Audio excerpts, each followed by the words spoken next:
Good evening to all. Welcome to Learners Academy. Good evening. Okay, so this is class third of noun. Class third of noun today. और पिछली दो classes में what all we have studied about noun, फटाफट से उसको एक बार recap करते हैं, मतलब total not in detail, at least topics या हाइलाइट्स बताते हैं क्या क्या हमने किया। फर्स्ट ऑफ ऑल सबसे पहले हमने सीखा इंट्रोडक्शन ऑफ नाउन। इंट्रोडक्शन कह लो या डेफिनेशन कह लो, राइट है ना।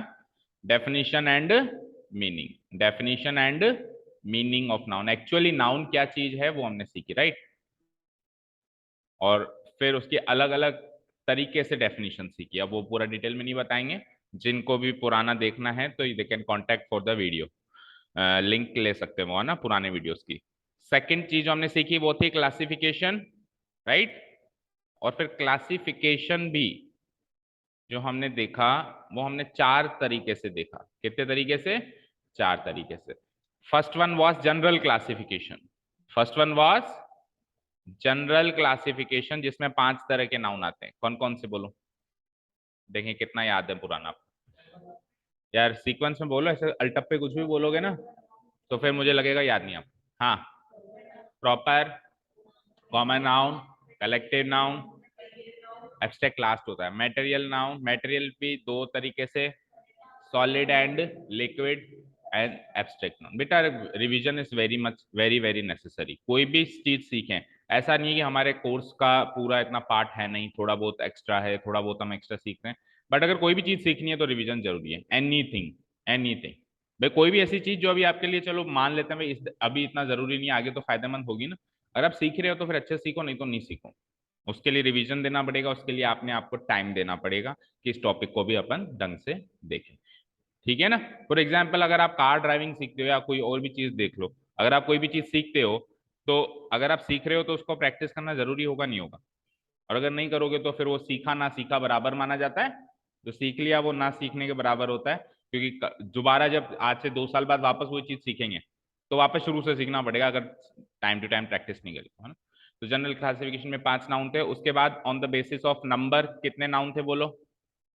On the basis of number, number का मतलब बताओ पहले तो। वचन।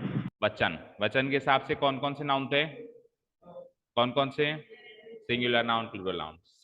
थर्ड क्लासिफिकेशन था on the basis of gender. Gender के हिसाब से कौन कौन से और कितने नाउन थे? कौन कौन से? मैस्कुलिन, फेमिनिन, कॉमन नाउन और न्यूटर। Very good. और चौथा क्लासिफिकेशन था मॉडर्न क्लासिफिकेशन, जो अभी चल रहा है, मॉडर्न क्लासिफिकेशन। तो मॉडर्न क्लासिफिकेशन के अकॉर्डिंग नाउन कितने होते हैं? 2। कौन कौन से? Countable and uncount. मैंने कहा था सबसे इंपॉर्टेंट यही है। आप चाहे से डिक्शनरी खोल के देखोगे तो भी आपको वो शायद ये बताए ना कि उन 5 में से कौन सा टाइप है, इन 2 में से कौन सा टाइप है, इन 4 में से कौन सा टाइप है, लेकिन ये जरूर बताएगा कि काउंटेबल है या अनकाउंटेबल, क्योंकि मॉडर्न क्लासिफिकेशन ये। उसमें से अनकाउंटेबल नाउन को हमने डिटेल में कवर किया था, कुछ अनकाउंटेबल नाउन्स भी देखे थे, इसके रूल्स भी देखे थे, अनकाउंटेबल नाउन की क्या पहचान होती है, क्या रूल्स होते हैं, कैसे इनमें एरर्स आती हैं एग्जाम में। और काउंटेबल नाउन हमने, ये तो कंप्लीट हो गया था और ये स्टार्ट कर दिया था, ये स्टार्ट कर दिया था। और हमने ये सीखा था कि काउंटेबल नाउन की जो एरर्स आती है that are related to making plural of them. भाई उन नाउन के प्लूरल बनती है ना, तो वो बनाता है और गलत बनाता है और हमसे पूछता है क्या गलती है। इस तरीके के एग्जाम में क्वेश्चंस आते हैं। तो हमने 2 कैटेगरी सीखी थी। एक सीखी थी काउंटेबल नाउन को प्लूरल करने की रेगुलर प्लूरल नाम की कैटेगरी, याद है? रेगुलर प्लूरल नाम की कैटेगरी। और एक सीखी थी इरेगुलर प्लूरल नाम की कैटेगरी। याद है किसी को? बोलो, किसी को याद नहीं है? Regular Plurals and irregular Plurals याद नहीं है? रेगुलर प्लूरल्स में भी फिर हमने 3 कैटेगरी सीखी थी।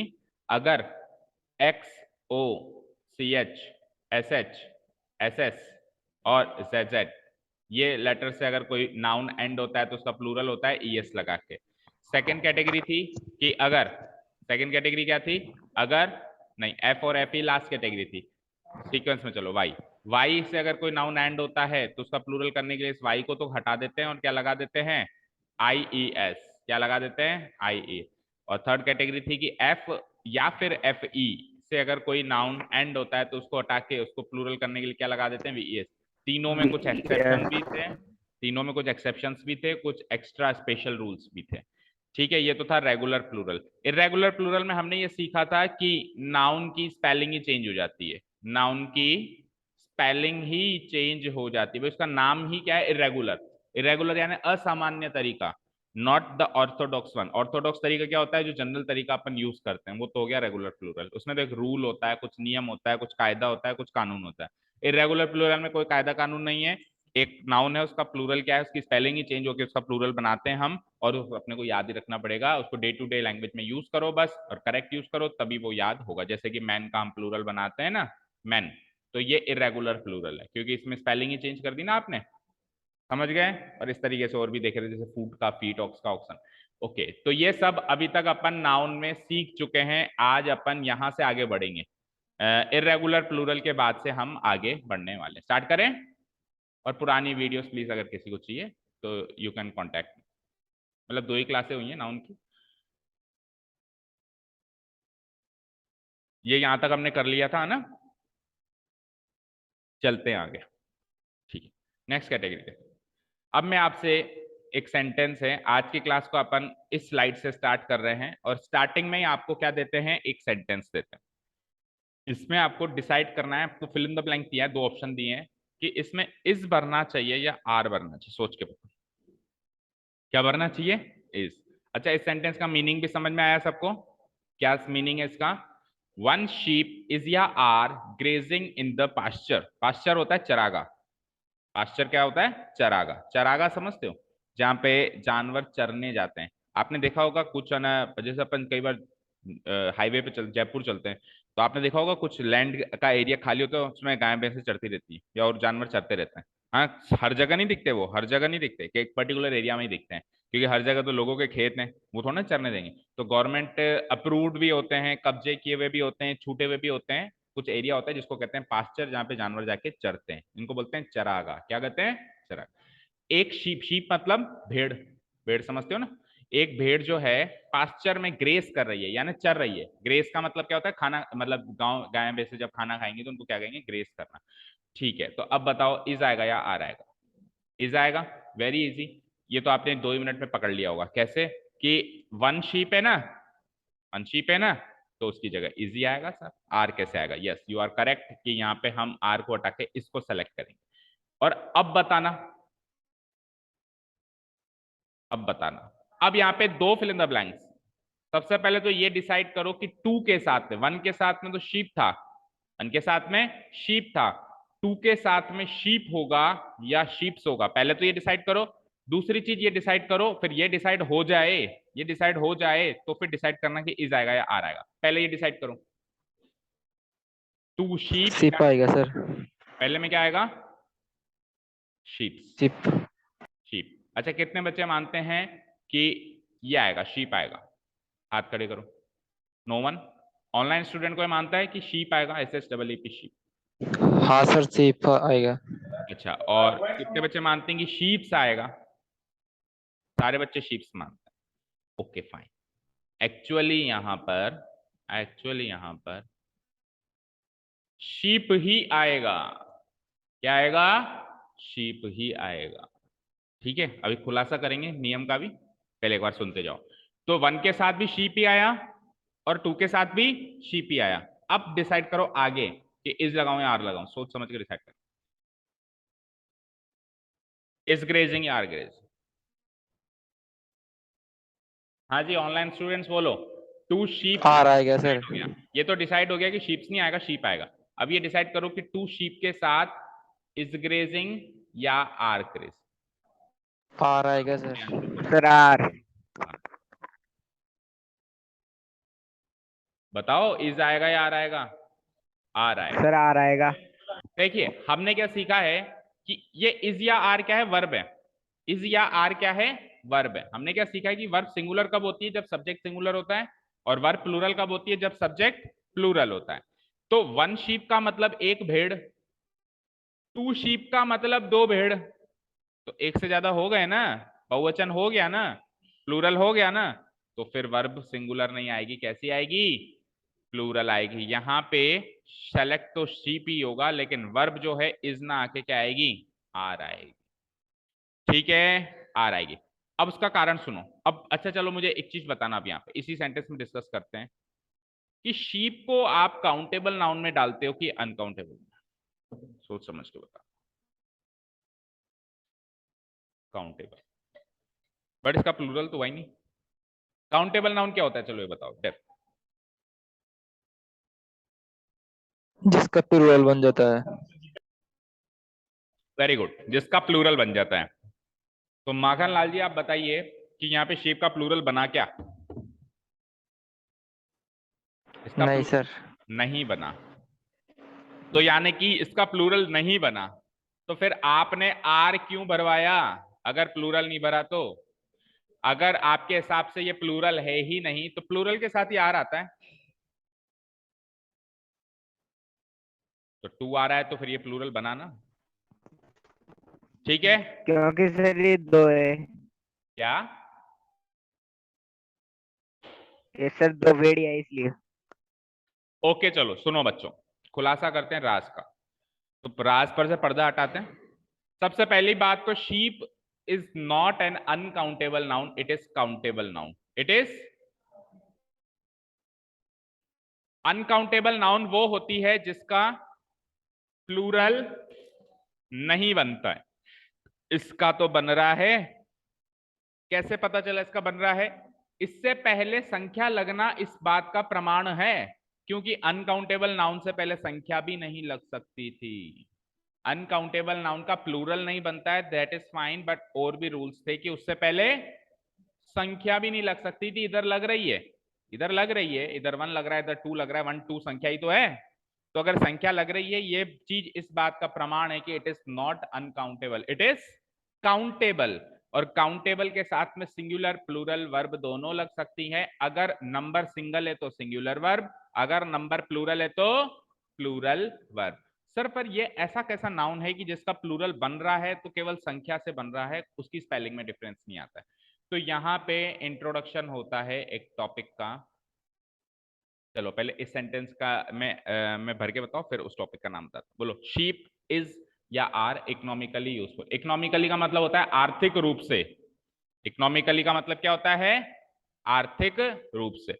शीप जो होती है यानी भेड़ जो होती है, वो आर्थिक या व्यावसायिक रूप से यूजफुल होती है, क्योंकि उससे क्या बनता है? कॉटन बनता है। उससे कॉटन से हमारे कपड़े बनते हैं, सारे कपड़े आजकल हम कॉटन के जो भी पहनते हैं, राइट। तो शीप जो हो गई आर्थिक रूप से यूजफुल हो गई, नहीं हो गई? बिजनेस चले ही नहीं अगर शीप ना हो। तो बताओ इज या आर? इससे पहले अभी तो कोई संख्या ही नहीं है। बोलो नितिशा, इससे पहले जब संख्या थी तब आपने कहा इज, संख्या थी आपने कहा आर, अभी तो कोई संख्या ही नहीं है। तो हाउ आर यू डिसाइडिंग कि ये 1 है कि 2 है कि 3 है कि 4 है कि 5 है? तो फिर जब संख्या नहीं है, संख्या नहीं है, देखो मेरी बात सुनो, अगर बॉय लिखा हुआ है तो हम कह देते हैं लड़का। बॉयज, किसी भी कोई भी नाउन सिंगुलर है या प्लूरल कैसे पता लगाते हैं? या तो उसकी स्पेलिंग से, या उससे पहले लगने वाले नंबर से, या तो स्पेलिंग से या उसके पहले लगने वाले नंबर से। अब स्पेलिंग तो यहां बदल नहीं रही, स्पेलिंग तो यहां बदल नहीं रही, नंबर मैंने लगाया नहीं। स्पेलिंग तो बदल नहीं रही, नंबर मैंने लगाया नहीं। अब हाउ विल यू डिसाइड कि ये शीप में एक भेड़ की बात कर रहा हूं या एक से ज्यादा भेड़ की बात कर रहा हूं? तो यहाँ पे आता है कॉमन सेंस। सेंटेंस के मीनिंग की बात करेंगे तो सेंटेंस के मीनिंग क्या कह रहा है कि भेड़ जो है आर्थिक रूप से या आर्थिक रूप या व्यावसायिक रूप से वो यूजफुल होती है। तो क्या केवल एक ही भेड़ होती है क्या दुनिया में? क्या एक ही भेड़ है क्या जो आर्थिक रूप से यूजफुल है, बाकी तो नहीं है? यहाँ पे पूरी शीप की जाति का बोध हो रहा है। तो यानी बहुत सारी शीप्स हैं जिसके बारे में बात कर रहे हैं अपन।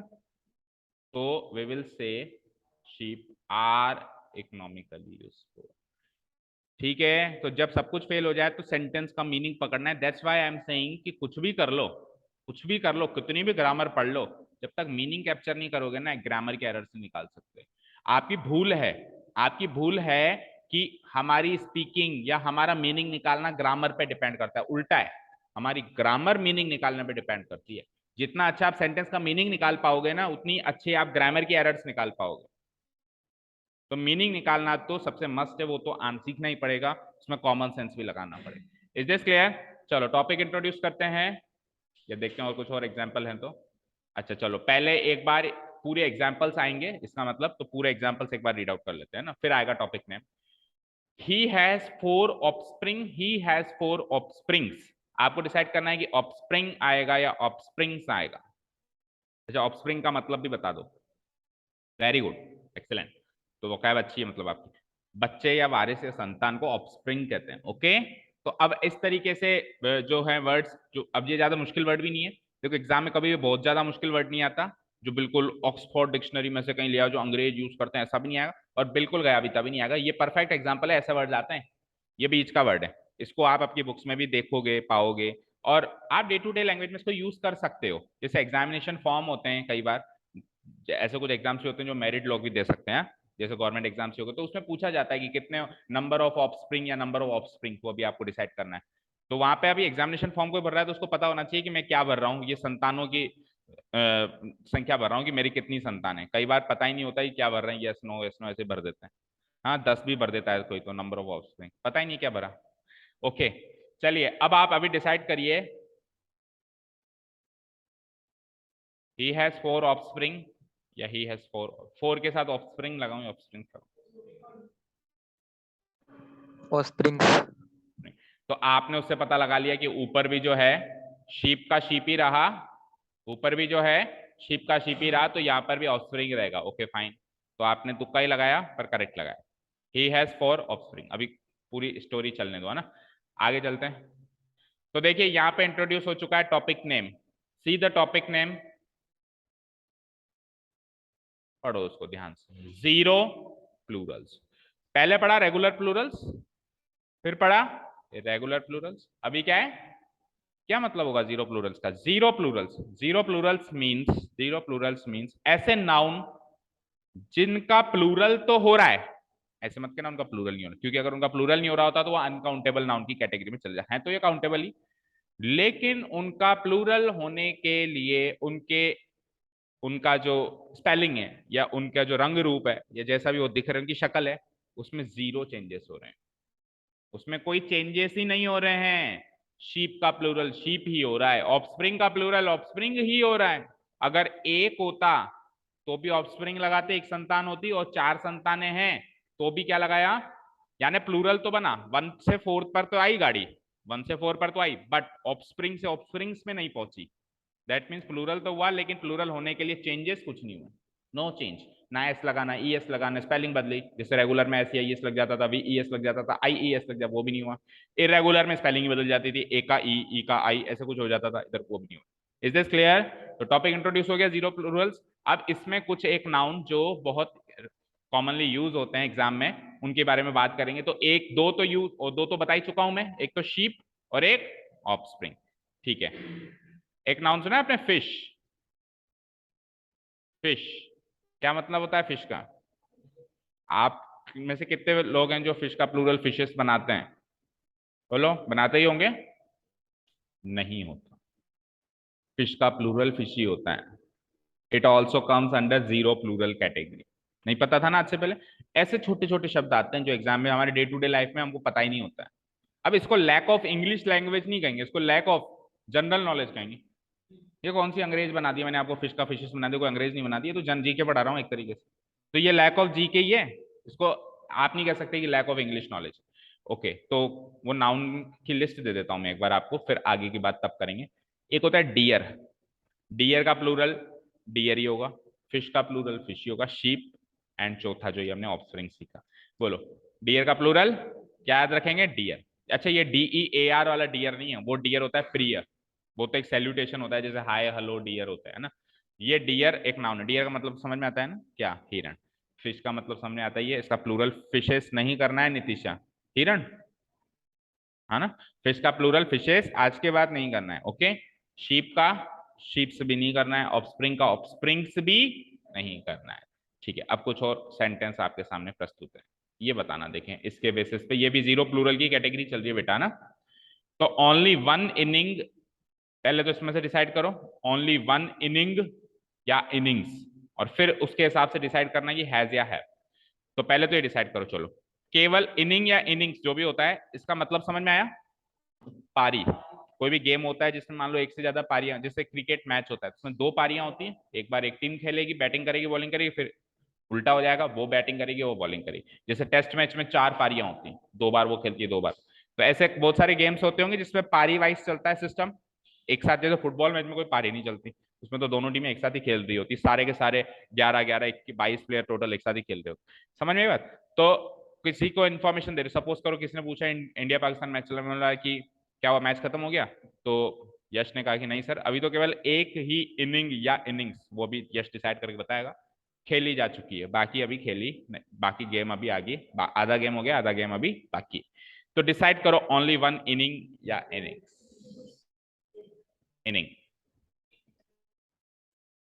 बोलो ऑनलाइन स्टूडेंट्स, ओनली 1 इनिंग या इनिंग्स?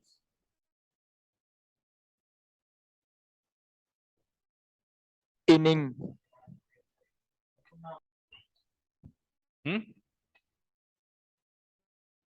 आपने कभी क्रिकेट मैच का स्कोर बोर्ड नहीं देखा? देखा है? तो उसमें ऐसा लिखा रहता है,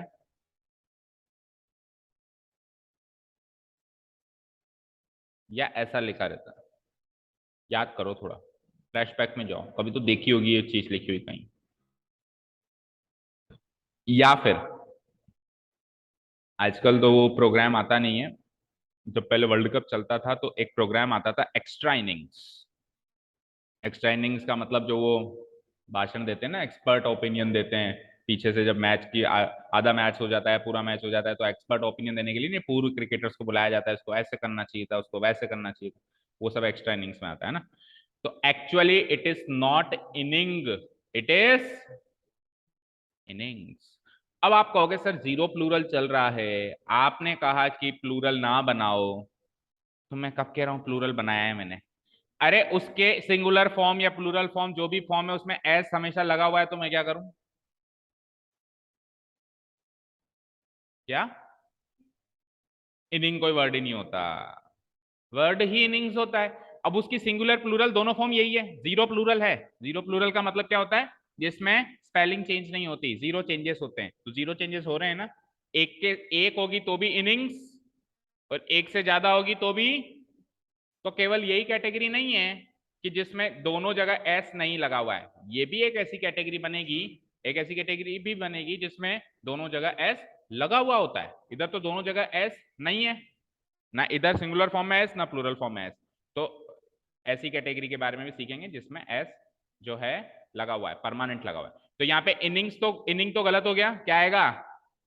इनिंग्स। और आज ही यूट्यूब सर्च मारो, किसी भी टेस्ट मैच या किसी का भी स्कोर कार्ड देखो, लिखा रहेगा फर्स्ट इनिंग्स सेकंड इनिंग्स। और प्लीज हिंदी कमेंट्री में मत देखना, वहां पे आधी स्पेलिंग गलत लिखते हो, ठीक है ना? इंग्लिश कमेंट्री में देखना, कोई ऑफिशियल जैसे आईसीसी का इवेंट होता है ना, वर्ल्ड कप वगैरह, ऐसे मैचेस को देखना है। डोमेस्टिक क्रिकेट के मैचेस को मत देख लेना, उसमें हो सकता है कि स्पेलिंग मिस्टेक, आजकल तो खैर नहीं करेंगे वो भी, पर फिर भी देख लेना है ना। चलो अब ये बताओ, हैज या हैव? जब एक ही है तो हैज। ये अगली वाली वर्ब तो केवल और केवल इससे पहचानी जाती है कि पिछले वाले सब्जेक्ट सिंगुलर है या प्लूरल। और अब ये इनिंग्स लिखा हुआ रहता केवल तो मैं पहचान नहीं पाता, लेकिन उससे पहले वन लिखा हुआ है ना, तो वन इस चीज की पहचान करा रहा है कि ये एक इनिंग्स की बात हो रही है। इनिंग तो कुछ होता ही नहीं है, एक भी इनिंग्स होता है, दो भी इनिंग्स होता है, तीन भी इनिंग्स होता है, होता ही इनिंग्स है। तो एक इनिंग्स ही खेली जा चुकी है, तो हैज बीन प्लेड। बोलो यहां तक कोई डाउट? ये हैव गलत हो जाएगा, हैज बीन प्लेड। और जैसे ही मैं ओनली वन की जगह बोथ कर दूं कि दोनों ही इनिंग्स खेल ली, तो अब बोथ यानी दोनों, अब क्या आएगा? इनिंग या इनिंग्स? अब भी इनिंग्स ही आएगा, क्योंकि इनिंग नाम का तो वर्ड ही नहीं है ना। सिंगुलर फॉर्म में भी इनिंग, प्लूरल फॉर्म में भी इनिंग, बट क्योंकि अब ये दो हो गई तो वर्ब कैसी चलेगी? प्लूरल चलेगी। वर्ब कैसी चलेगी? प्लूरल। तो अब की बार हैज गलत, इसमें वर्ब कैसी थी? सिंगुलर। सारे एरर्स देख लो इन दोनों सेंटेंस में, और कोई डाउट हो तो पूछ। No doubts? तो अब लिस्ट ऑफ वर्ड्स या एक आध सेंटेंस और देखते हैं इसके हैं, अगर आ जाए तो बिल्कुल हैं। वेरी इंपॉर्टेंट वन, बताओ, इज इट हेडक्वार्टर और हेडक्वार्टर्स? इज इट हेडक्वार्टर और हेडक्वार्टर्स? कभी भी हेडक्वार्टर नहीं होता है, क्या होता है? हेडक्वार्टर्स। मतलब क्या होता है हेडक्वार्टर्स का? मुख्यालय। हर एक ऑर्गेनाइजेशन का मुख्यालय होता है ना, ठीक है, कोई भी ऑर्गेनाइजेशन हो गई जैसे आईसीसी, जैसे बीसीसीआई, उनका कहीं ना कहीं हेडक्वार्टर्स रहते हैं, जैसे कंपनीज के भी हेडक्वार्टर्स रहते हैं, ठीक है ना, तो वो होता है मुख्यालय। ठीक है, तो he can not leave his headquarters without permission, वो अपने हेडक्वार्टर्स को विदाउट परमिशन नहीं छोड़ सकता, यानी अपने मुख्यालय से वो बाहर नहीं आ सकते। जैसे सपोज करो किसी का मुख्यालय दिल्ली है, तो वो विदाउट कंपनी की परमिशन से या ऑर्गेनाइजेशन की परमिशन दिल्ली नहीं छोड़ सकते, दिल्ली छोड़ने के लिए उसको कंपनी से परमिशन लेनी पड़ेगी। ऐसा एक ये सेंटेंस है जो आपको इन्फॉर्मेशन दे रहा है। ओके, क्लियर है? ठीक है, तो अब यहां पर भी क्या लगा रहेगा, हमेशा हमेशा एस लगा रहेगा, चाहे से एक मुख्यालय की बात हो रही हो, चाहे से एक से ज्यादा मुख्यालय की बात हो रही हो। और क्योंकि ये ऑब्जेक्ट का काम कर रहा है, यहाँ पे सब्जेक्ट तो ही है ना, सब्जेक्ट तो ही है, तो फिर वर्ब के बारे में हम सोचेंगे ही नहीं कि इसके हिसाब से क्या चलानी है, इसके ऑब्जेक्ट के हिसाब से वैसे ही नहीं चलती ना। वर्ब के बारे में हम कब सोचेंगे, जब हमारा नाउन वर्ब से पहले आ जाए, वर्ब से पहले आ जाए दैट मीन सब्जेक्ट के रूप में रखा हुआ हो, तभी अपन वर्ब के बारे में उसको चलाने के लिए सोचेंगे कि सिंगुलर लगाएं या प्लूरल लगाएं। तभी तो यहाँ पे वर्ब के बारे में आपसे पूछा ही नहीं है, भाई सिंगुलर लगाना है प्लूरल लगाना है, और वर्ब के बारे में ज्यादा डिटेल में भी इस चैप्टर में पढ़ना भी नहीं, केवल कब पढ़ना है, जब जिस नाउन की बात हो रही हो सब्जेक्ट की जगह आ जाए, तो फिर आप डिसाइड करके बता दोगे, जैसे इधर बता दिया आपने, इधर बता दिया, जो भी। ठीक है, अभी यहाँ पे ये ऑब्जेक्ट की जगह आ रहा है तो हम उसके बारे में नहीं सोचेंगे। क्लियर है? चलें आगे, चलें क्या? ओके, तो नाउ हमने कुछ एक नाउन पढ़ ली है जीरो प्लूरल में जिनके आगे एस नहीं लगा हुआ होता है, और कुछ एक नाउन ऐसे भी पढ़ ली है जीरो प्लूरल में जिनके आगे हमेशा एस लगा हुआ होता है।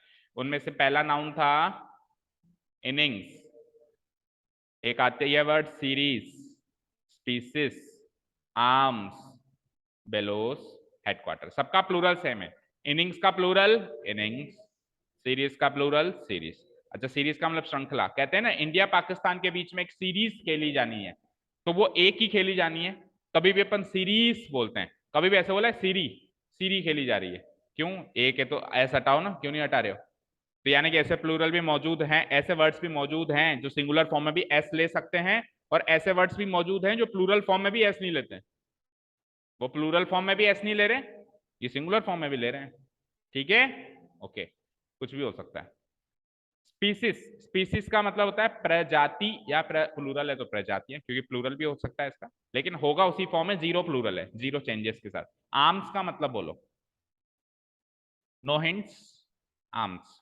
भिक्षा या भीख, भिक्षा या दान भी बोल सकते हो, दान, दान होता है ना, दान करते हैं, या फिर भिक्षा, इसको बोलते हैं आर्म्स। प्लूरल फॉर्म में भी आर्म्स, सिंगुलर फॉर्म में भी आर्म्स। बेलोस, नहीं पता? ओके, आज की तारीख में आप इनको देखते नहीं हो बेलोस को, इसलिए शायद आपको नहीं पता है। ठीक है, बेलोस को आज की तारीख में आप देखते नहीं हो, ये गांव में अभी भी पाई जाती है, लेकिन अब आप तो पैदा ही शहरों में हुए हो, एटलीस्ट टाउन में तो हुए हो। फूंकनी, गांव में माताएं बहनें खाना बनाने के लिए फूंकनी का यूज करती हैं। आजकल तो गांव में भी पहली बात चूल्हे है ही नहीं ना, सब जगह गैस सिलेंडर हो गया, तो फूंकनी की जरूरत ही नहीं पड़ती, हवा देने के लिए फूंकनी होती है, उनको कहते हैं बेलोस। ठीक है, तो सिंगुलर फॉर्म में भी बेलोस एंड प्लूरल फॉर्म में भी बेलोस होता है। ओके, हेडक्वार्टर्स अभी बता ही दिया, मुख्यालय, इनका सिंगुलर फॉर्म भी हेडक्वार्टर्स, प्लूरल फॉर्म भी। Is this clear? तो you can see on the left side there is a category of zero plural जिनकी सिंगुलर और प्लूरल फॉर्म में एस नहीं है, and you can see on the right side there is a category of zero plural जिनकी singular plural दोनों ही form में S है। दोनों ही जीरो प्लूरल हैं। क्यों है जीरो प्लूरल? क्योंकि सिंगुलर से प्लूरल में जाते टाइम जीरो चेंजेस हो रहे हैं, चाहे से इधर आ जाए चाहे से इधर आ जाए। इधर एस नहीं है तो अभी भी एस नहीं है, इधर एस है तो अभी भी एस है, या ई एस है तो ई एस है। ठीक है, क्लियर है? चले नेक्स्ट, जीरो प्लूरल क्लियर है? चलिए, अभी खत्म नहीं हुई है कहानी, काउंटेबल नाउन्स की कुछ और कहानी है। चलते हैं नेक्स्ट स्लाइड पे। तो नेक्स्ट कैटेगरी है, पढ़िए, वेरी इंटरेस्टिंग कैटेगरी और very important category, pair nouns. Pair nouns, उनके नाम से उनका काम पता चल रहा होगा आपको। पेयर नाउन्स, पेयर मतलब जोड़ा या जुड़ी। तो कुछ ऐसे नाउन्स हैं हमारे पास दुनिया में जो हमेशा जोड़े में आते हैं, जब भी आएंगे। विथआउट पेयर उनका कोई अस्तित्व ही नहीं है, या उनका कोई यूज नहीं है, उनकी कोई जरूरत ही नहीं है अगर वो सिंगल आ जाए। For example shoes, shoes, socks. अब कोई कहे सर कोई लंगड़ा हो तो, अरे तो वो एक्सेप्शनल केस है भाई, वो भी खरीदेगा तो दो ही खरीदेगा, चाहे से पहने एक ही। ओके ना? तो शूज, सॉक्स, ट्राउजर्स, पैंट्स। हम कहते हैं कि एक पैंट दिखा दो, होता नहीं है कभी पैंट नाम का कोई वर्ड नहीं होता, हमेशा क्या बोलना चाहिए? पैंट्स। टांगे तो दो तीन है उसमें, एक टांग की लेके आते हो क्या? हाँ, अब आजकल फैशन हो गया भाई, एक टांग की छोड़ के आ जाए तो कह नहीं सकते, बाकी होती तो दोनों ही है। ओके ना? ठीक है, तो पैंट्स होता है हमेशा। अच्छा, जीन्स होता है हमेशा, जीन्स होता है। तो जीन्स में से तो आप कभी एस नहीं हटाते, ऐसे तो नहीं बोलते जीन दिखाओ, बोलते हो कभी? वो भी पेयर नाउन में ही है ना। ओके, तो पहले कुछ वर्ड्स हैं उनको देख लेते हैं जो हमेशा पेयर में आएंगे। देखिए कुछ वर्ड्स हैं जो इंपॉर्टेंट हैं समझने भी। ठीक है, शॉर्ट्स, हमेशा शॉर्ट्स होते हैं ना। ट्राउजर्स होते हैं, ओके फाइन। पैजामा हम बोलते हैं पैजामा दो, पैजामास होते हैं, क्या होते हैं? पैजामास। जीन्स होता है ऑब्वियसली, आप जानते हो। शू भी हम गलत बोलते हैं, एक शू दिखाना। हम हिंदी में भी बोलते हैं जूता देखने गया था, जूते होता है, जूता क्या एक ही लेके आया क्या? जब दो लेके आया है तो जूते बोलना भाई। और सॉक्स होता है, गॉगल्स होता है, गॉगल्स। चश्मा भी गलत है, चश्मे, चश्मे होता है हमेशा। जब इंग्लिश में गॉगल्स चल रहा है तो हिंदी में चश्मा कैसे हो सकता है? लेकिन हम बोलते हैं कि मम्मी मेरा चश्मा कहाँ है, बोलते हैं कि नहीं बोलते हैं? तो try to rectify yourself in Hindi language, your English language will automatically get rectified. समझ में आई बात? अपने आप को हिंदी में करेक्ट करते जाओ, इंग्लिश ऑटोमेटिक करेक्ट होती जाएगी। अब हिंदी में ही हम करना नहीं चाहते, इसलिए इंग्लिश में नहीं हो पाती। तो अवॉइड करो चश्मा बोलना, बोलो चश्मे, बोलो चश्मे। ओके, ग्लासेस भी वही चश्मे। गॉगल्स एंड ग्लासेस में डिफरेंस ये है कि ये तो नजर के होते हैं और ये धूप के होते हैं या फैशन के होते हैं। ठीक है, फैशन या धूप के होते हैं तो गॉगल्स बोलते हैं, और अगर नजर के होते हैं तो ग्लासेस बोलते हैं। स्पेक्टेकल्स भी वही है बेटा, चश्मे। ठीक है, थोड़ा साइंटिफिक नेम हो गया इसका। अच्छा, स्पेक्स वो भी वही है, स्पेक्टेकल्स का ही शॉर्ट फॉर्म है स्पेक्स। ओके ना? बाइनोक्यूलर्स, दूरबीन, दो ही होती है उसमें आंखें देखने की, एक ही होती है? अब कोई आधी लिया है तो कहेगी सर मैं तो एक ही लाया तो मैं बाइनोक्यूलर बोलूंगा, तो तू लेके आया तेरी गलती है, बाइनोक्यूलर्स ही होगा। ठीक है, सीजर्स होता है हमेशा, लेकिन हम सीजर बोलते हैं। और हम हिंदी में भी कैंची बोलते हैं, जबकि कैंचियां होता है। क्या होता है? कैंची। देखो कैंची तो वो एक सिंगल ब्लेड है। अब कितने ऐसे घर है जिसमें जो सीजर्स होती हैं वो सिंगल ब्लेड की होती है, डबल ब्लेड की होती है ना भाई। सिंगल ब्लेड से आप कैसे यूज में कैसे लोगे उसको? तो हमेशा सीजर्स होता है इंग्लिश में, और हिंदी में कैंचियां होता है। ठीक है, टोंग्स वही होता है बेटा, टोंग्स जो अभी हमने बात करी। क्या क्या चिमटा होता है सर। क्या क्या? यस, वेरी गुड, संडास। हाँ, चिमटे, करेक्ट वर्ड इज चिमटे, है ना? या फिर संदासी जो आप बोलते हो। तो चिमटा भी नहीं होगा, चिमटे, क्योंकि उसमें वो जो ब्लेड्स हैं वो तो दो है ना पकड़ने के लिए। जो संदासी है या जो चिमटे हैं उसमें पकड़ने के लिए दो ब्लेड है ना, तो सिंगल ब्लेड को टोंग बोलेंगे, तो डबल को टोंग्स बोलेंगे ना। तो it is a type of, it is a category in which every noun is used in pair, use in pair. तो ये इंपॉर्टेंट हो जाता है और ये गलती करवाता है एग्जाम में। अपने को याद रखना है कि ये पेयर में यूज होगा। अब सर इससे रिलेटेड गलतियां कैसी कैसी होती हैं, तो लेट्स स्टडी द गलतियां। कैसी कैसी गलतियां हम अभी तक करते हुए हैं और कर सकते हैं, पढ़ के बताओ सेंटेंस और मीनिंग भी बताओ। I bought scissor oblique scissor yesterday. अभी अभी सीखा है कि सीजर तो कोई वर्ड ही नहीं है, वर्ड है भी तो उसका कोई यूज नहीं है। जो यूजफुल वर्ड है वो क्या है? Okay, second sentence. अच्छा, पेयर नाउन का प्रयोग हमेशा, पहला कायदा कानून, पेयर नाउन है जोड़े में आएंगे तो उसका उसके जो लिखेंगे जब अपन उसको, तो हमेशा एस या ई एस, एस लगना होगा तो एस, नहीं तो ई एस। अब इतना सब समझते हैं कि कब एस लगना है कब ई एस लगना है। समझ में आई बात? देखो बेसिक ग्रामर जो है उसमें आपको ये कॉमन सेंस ही मानना पड़ेगा कि एस कब लगाना है, आप खुद ही स्पेलिंग पढ़ के डिसाइड कर पाते हो कि एस लगना है कि ई एस लगना है ना, क्योंकि कॉमनली यूज्ड वर्ड्स हैं। अब अगर बिल्कुल डिटेल में जाना है कि सर ये भी बताओ कि एस का, तो फिर वो एक्सेंट लेवल की इंग्लिश हो जाती है, जिसमें एक्सेंट से पकड़ा जाता है, अक्षर से पकड़ा जाता है। अ से एंड हुआ, आ से एंड हुआ, ई से एंड हुआ, ऊ से। तो we are not talking about accent level English, we are talking about grammar. अब उसमें आप इतने पढ़े लिखे सभी होते हैं आज के जमाने में, सब व्हाट्सएप फेसबुक चलाते हैं तो वर्ड से रूबरू रहते ही हैं, इंटरनेट चलाते हैं, कोई इंटरनेट हिंदी में नहीं चलता है, सब इंग्लिश में ही चलता है, कंप्यूटर चलाते हैं, तो सबको पता है कहाँ एस लगना है कहाँ एस। ठीक है, ओके। तो पेयर नाउन का प्रयोग हमेशा प्लूरल फॉर्म में किया जाता है। ठीक है, माई ट्राउजर्स, आपने कहा सर कि पेयर नाउन का जो यूज है वो प्लूरल फॉर्म में करो, तो ये लो साहब मैंने प्लूरल फॉर्म में ही किया। मैंने किस फॉर्म में किया? प्लूरल फॉर्म में किया। मैंने ट्राउजर नहीं लिखा, मैंने क्या लिखा? ट्राउजर। अब इसके ट्राउजर साथ में वर्ब कैसी चलेगी? सिंगुलर है।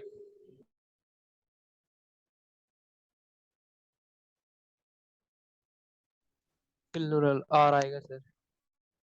अच्छा एक चीज बताओ, ये चश्मा मेरा है, लिख देता हूं, यह चश्मा मेरा है। फर्स्ट ऑफ ऑल इसमें मैंने आपको गलती बताई कि चश्मा तो वर्ड ही नहीं होता, चश्मे होता है। तो जब आप चश्मा का चश्मे कर रहे हैं तो आप मेरा को मेरे नहीं करोगे क्या? ये चश्मे मेरा है, ये तो कोई सेंटेंस ही नहीं बना, ये चश्मे मेरे हैं। तो जब आपने स्पेक्टेकल का स्पेक्टेकल्स, ग्लास का ग्लासेस कर दिया तो उसके हिसाब से वर्ब भी प्लूरल चलेगी। अरे ऊपर रूल पढ़ो ना बेटा, पेयर नाउन का प्रयोग हमेशा प्लूरल फॉर्म में करते हैं। दैट मीन्स ये जब भी आएंगे इनका अस्तित्व प्लूरल फॉर्म में ही है, इनका अस्तित्व सिंगुलर फॉर्म में है ही नहीं, इनका अस्तित्व सिंगुलर फॉर्म में है ही नहीं। ये जब भी आएंगे प्लूरल बन के आएंगे, ये जब भी आएंगे प्लूरल बन के आएंगे। जब ये प्लूरल बन के आ चुके हैं तो कृपया इनके साथ प्लूरल वर्ब यूज करें। ओके ना? तो माई ट्राउजर्स आर वेरी एक्सपेंसिव, मेरे ट्राउजर्स बहुत ज्यादा एक्सपेंसिव हैं। एक्सपेंसिव समझते हो? महंगे।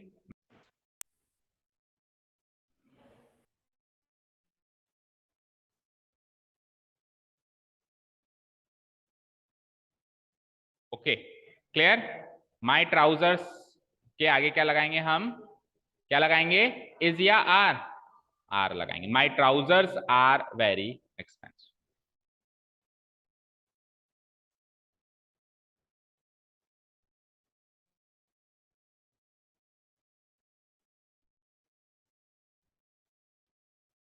क्लियर है सभी को? भाई पेयर नाउन से भाई प्लूरल है तो please use plural verbs with them if they are used as subject. देखो यहाँ पे एज ए सब्जेक्ट नाउन क्या होता है? जो सेंटेंस में सब्जेक्ट ऑब्जेक्ट कॉम्प्लीमेंट बन सकता है।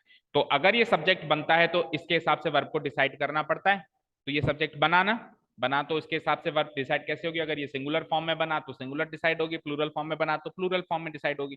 तो ये पेयर है तो पेयर प्लूरल ही होगा, देयरफॉर इसके साथ में हम आर लगाएंगे। बट थोड़ा सा सेंटेंस को चेंज कर देते हैं या फिर एक सेंटेंस हो लेते हैं। चलो देखो, ये बताओ, माई सीजर्स इज शार्प या आर शार्प? मेरी कैंचियां शार्प है। शार्प मतलब तीखी हैं, उनकी जो ब्लेड है वो शार्प है। हाँ आर ऑब्वियसली, वैसे भी प्लूरल फॉर्म है और आप लिख तो रहे हो सीजर्स, एस लगा तो रहे हो, आप प्लूरल फॉर्म में यूज तो कर रहे हो उसको, तो फिर वर्ब कैसी चलेगी? प्लूरल चलेगी। वेरी गुड, ठीक है। रूल पढ़ लेते हैं पहले एक बार। यदि पेयर नाउन का प्रयोग वाक्य में सब्जेक्ट की तरह हो तो वर्ब हमेशा कैसी होगी? प्लूरल हो। अब वहां पे तो जो पेयर नाउन यूज हुआ वो एज एन ऑब्जेक्ट यूज हुआ, सब्जेक्ट यहाँ पे क्या था? आई था। और यहाँ पे जो ये दोनों पेयर नाउन्स यूज हुए हैं वो एज ए सब्जेक्ट यूज हुए हैं। तो वहां पे तो केवल उन्हीं को डिसाइड करना था, यहाँ पे इनके साथ साथ वर्ब को भी डिसाइड करना था क्योंकि एज ए सब्जेक्ट ये यूज हुए हैं। ठीक है ना? तो वहां पे मैंने वर्ब के बारे में चर्चा नहीं करी कि बॉट आएगा, बाय आएगा, बायज आएगा, क्या आएगा, वो बात की बात है ना। लेकिन यहाँ पे तो वर्ब की चर्चा करनी पड़ेगी। तो क्लियर है? ट्राउजर्स के साथ में आर, सीजर्स के साथ में भी आर। ठीक है, चलें आगे? चलें क्या?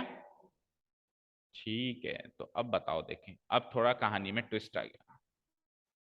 पढ़िए सेंटेंस को ध्यान से, केयरफुल, और डिसाइड करिए वर्ब सिंगुलर। आपने कहा था सर कि अगर पेयर नाउन सेंटेंस में सब्जेक्ट की तरह आ रहे हों तो उसके साथ में वर्ब प्लूरल यूज करें।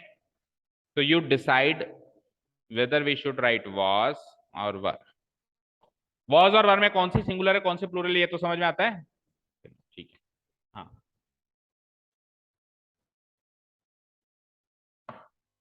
डिसाइड करो।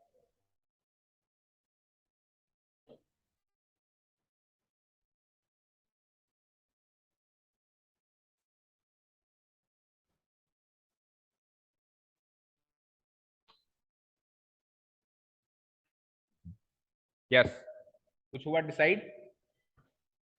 हुआ? बोलो, ए पेयर ऑफ ट्राउजर्स के साथ वास बॉट लगाना चाहिए या वर बॉट लगाना चाहिए? बट ट्राउजर्स तो प्लूरल है, पेयर नाउन है, और ट्राउजर्स के साथ आपने खुद ने आर लगाया है। यहाँ पे आपने कहा था सर यहाँ पे ना आप आर लगाओ, तो आपने खुद ने ट्राउजर्स के साथ प्लूरल नाउन लगा, ठीक है। चलिए, तो आपका आंसर करेक्ट है, वॉज आएगा, वर नहीं आएगा। पर मिसमैच क्यों हुआ इसको आप डिटेल में देखते हैं। यहाँ पे ट्राउजर्स के साथ प्लूरल आया, यहाँ पे ट्राउजर्स के साथ सिंगुलर कैसे आ गया। तो देखो, अगर डायरेक्ट रूल याद रखो, डायरेक्ट रूल याद रखो, तो किसी भी पेयर नाउन के आगे अगर ए पेयर ऑफ जुड़ा हुआ आ जाए, किसी भी पेयर नाउन के आगे, a pair of shorts, a pair of trousers, a pair of pyjamas, a pair of jeans, a pair of shoes, a pair of socks, ये सब लगा हुआ आ जाए, तो फिर इनके साथ में वर्ब कैसी चलेगी, सिंगुलर चलेगी। कैसी चलेगी, सिंगुलर वर्ब हम यूज करेंगे। बट प्लूरल वर्ब वापस आ सकती है कब, जब एक ही जगह दो हो जाए। भाई एक जोड़ी ट्राउजर्स लेके आया, दो जोड़ियां भी तो ला सकता है।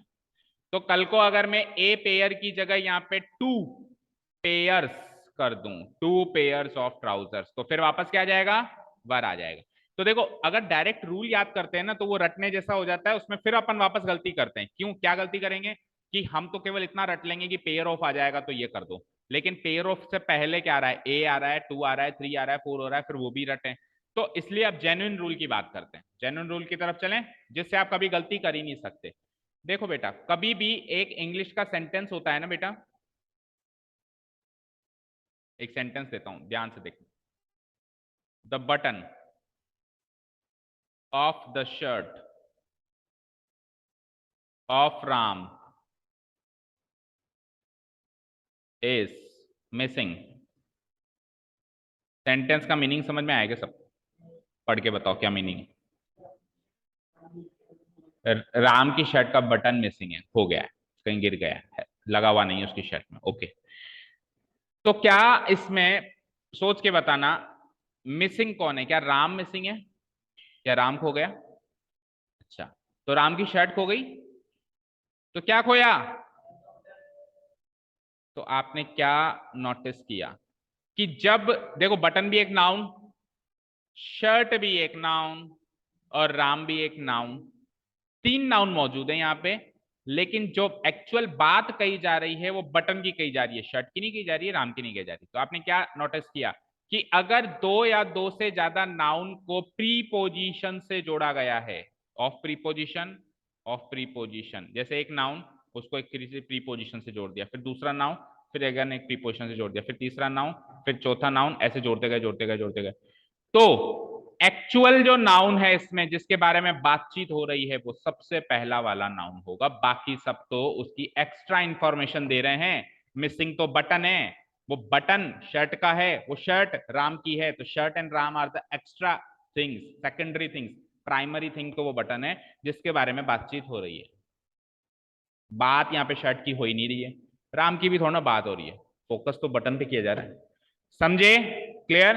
तो अब वहां पे फिर जब यही बात है, तो फिर वहां पे ट्राउजर्स की बात नहीं हो रही है, ए पेयर की बात हो रही है। भाई ऑफ प्रीपोजिशन होता है इतना तो समझ आता है, प्रीपोजिशन चैप्टर वैसे हमारा 11वां चैप्टर आएगा ग्रामर की लिस्ट में, तो आएगा जब देखेंगे डिटेल में, बट इतना तो समझ आता है ना, of, in, into, onto, under, over, ये सब क्या होते हैं, प्रीपोजिशन होते हैं। प्रीपोजिशन क्या होता है, जो शब्दों को शब्दों से जोड़े, जो शब्दों को शब्दों से जोड़े।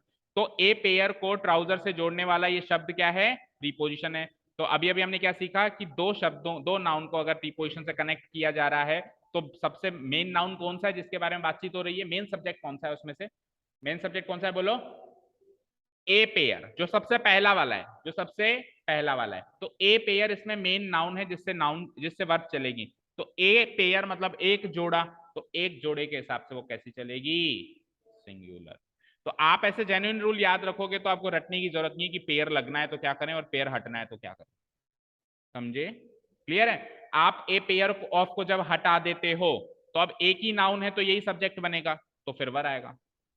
लेकिन जब आप ए पेयर ऑफ लगा देते हो तो अब मेन नाउन जो है ए पेयर बन जाता है, जिसके हिसाब से वर्ब चलानी चाहिए। और ये वॉज या वर में से अगेन वर्ब कब लगेगा, जब ए पेयर का प्लूरल हो जाए। पहले पढ़ लो, यदि किसी भी पेयर नाउन से पहले ए पेयर ऑफ लगा हुआ हो, ए भी लगा हुआ हो साथ में, है ना, तो उसके साथ में फिर सिंगुलर वर्ब, वैसे तो प्लूरल वर्ब, लेकिन उसके साथ में ए पेयर ऑफ लग जाए तो कैसी वर्ब, सिंगुलर वर्ब। अब वापस प्लूरल कैसे हो जाएगी, अगर मैं इसको ए की जगह टू कर दूं, अच्छा वो वाला सेंटेंस है गिवन नहीं, कोई बात नहीं, ए की जगह अगेन मैं टू कर दूं तो पेयर का भी क्या हो जाएगा, पेयर्स और वापस यहाँ पे क्या हो जाएगा वर्ब। ठीक है, ये रूल सबको समझ में आया? ठीक है, अब मोस्ट प्रोबेबली इस कैटेगरी का ये लास्ट सेंटेंस है, नेक्स्ट कैटेगरी फिर शुरू करेंगे। पढ़ो और एरर निकालो। I have never seen such lovely spectacles या spectacle in my life. मैंने मेरी जिंदगी में इससे अच्छा स्पेक्टेकल्स या स्पेक्टेकल नहीं देखा है। लवली मतलब शानदार या प्यारा, इतना प्यारा मैंने स्पेक्टेकल से स्पेक्टेकल। क्या गलती है? कुछ गलती नहीं है? गलती तो है ना, फिल इन द ब्लैंक है।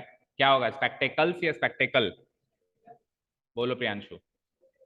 स्पेक्टेकल्स। ऑनलाइन स्टूडेंट्स बोलना। एक्टल्स एस वाला आएगा सर। एस आएगा? नहीं आएगा। अगर आता, कॉमन सेंस भी था इसमें, कई बार कंफ्यूज हो तो इधर उधर के शब्दों को भी पढ़ा करो। अगर स्पेक्टेकल आता तो ए नहीं आता। यहां पे ए आ जाए, जैसे अपन क्या कहते हैं, व्हाट ए सीन कहते हैं कई बार, व्हाट अ पेन कहते हैं, नहीं कहते? तो अगर पेन्स होता तो ऐसे बोलते, व्हाट ए पेन्स, नहीं बोलते ना। ए आता तो वो नहीं आता। ठीक है, तो ए आ रहा है। अच्छा, ये बात भी गलत है कि ए आ रहा है उसकी वजह से वो स्पेक्टेकल है, गलत। एक्चुअली स्पेक्टेकल आ रहा है उसकी वजह से ए आ रहा है, स्पेक्टेकल आ रहा है उसकी वजह से ए आ रहा है। तो पहले चर्चा अपन इस पे करते हैं। ये तो मैं आपको हिंट दे रहा हूं कि आप इससे पहचान सकते थे, आप इससे पहचान सकते थे, बट मैं जेन्युइनली बता रहा हूं कि यहाँ पे स्पेक्टेकल्स गलत और स्पेक्टेकल सही क्यों है। क्योंकि यहां पर चश्मे वाले स्पेक्टेकल्स की बात ही नहीं हो रही। स्पेक्टेकल का मतलब नजारा भी होता है।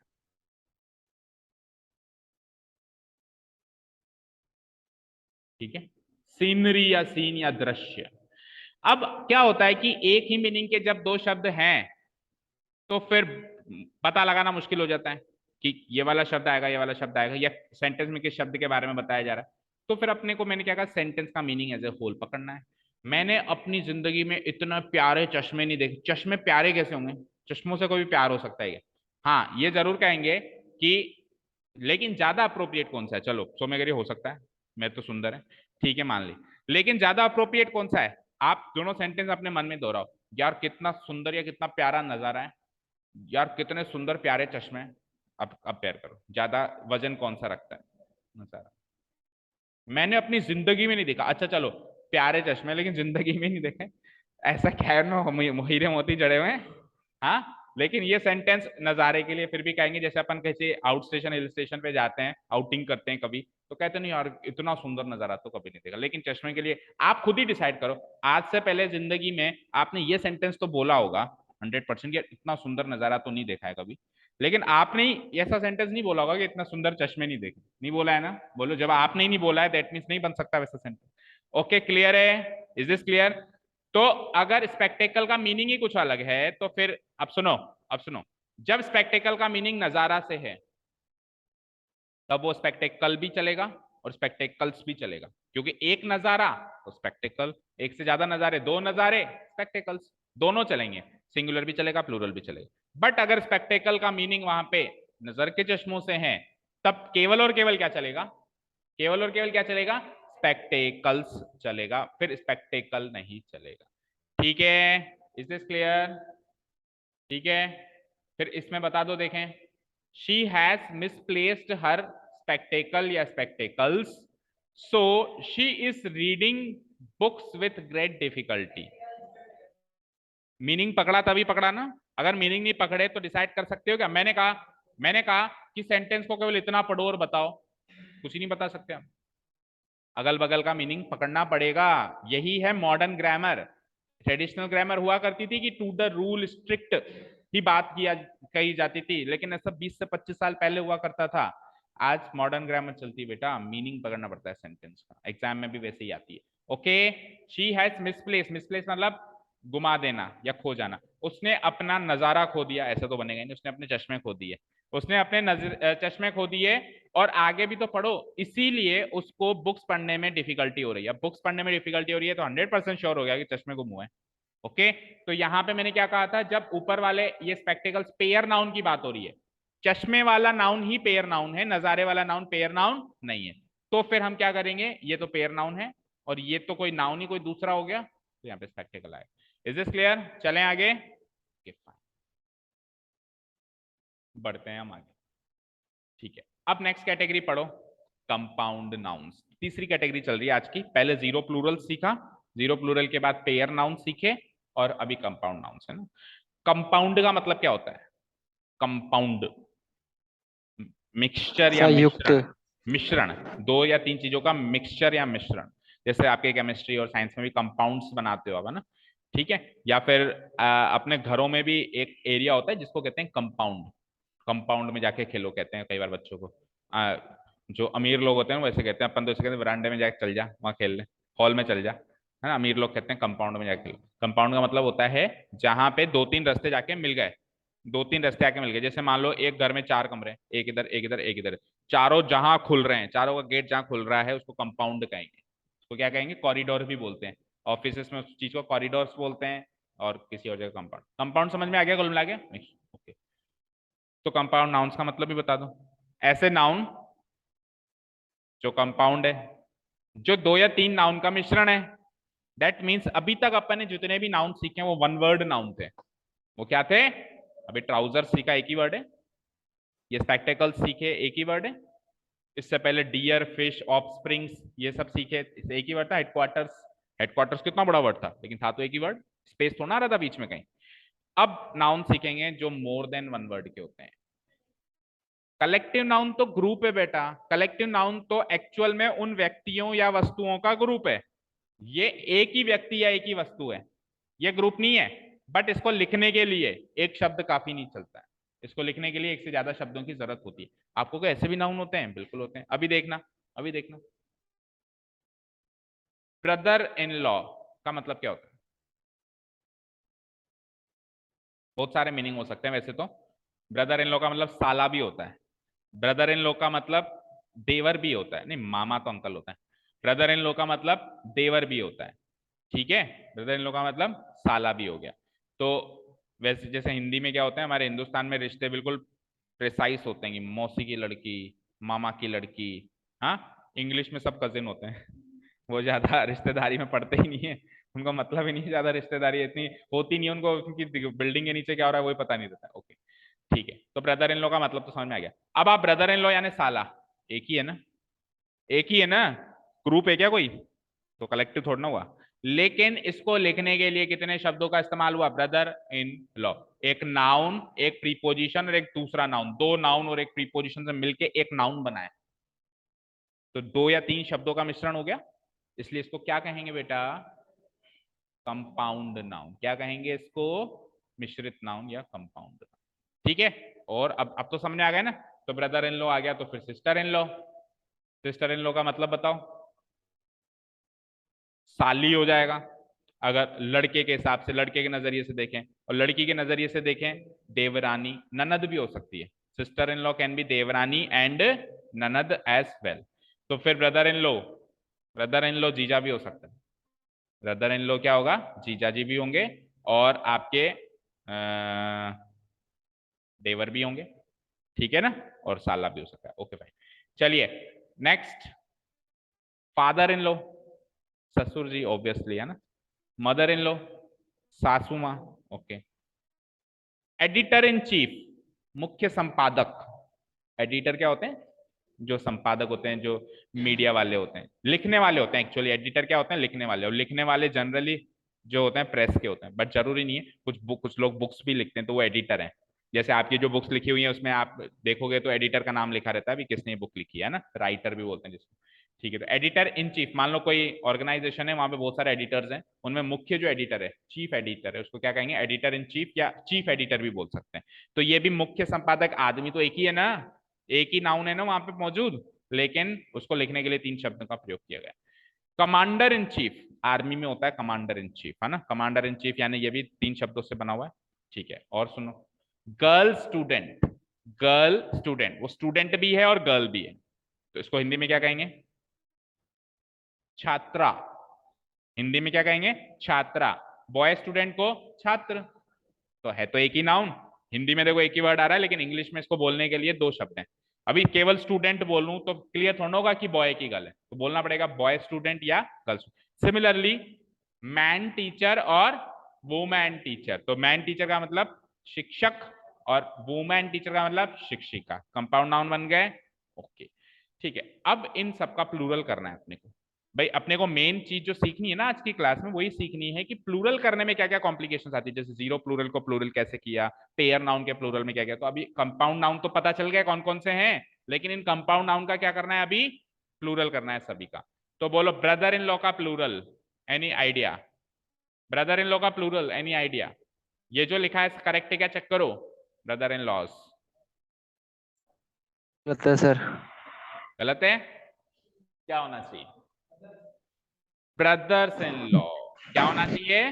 Brothers in law. तो पहला रूल ये कहता है, पहला रूल सुनो, अगर किसी कंपाउंड नाउन में, देखो इस कंपाउंड नाउन में एक्चुअल नाउन तो ब्रदर है, इन लॉ तो उसकी उपाधि है, तो उपाधि का प्लूरल नहीं करना, नाउन का प्लूरल करना है। तो इन लॉज अपन बोलते हैं, गलत है।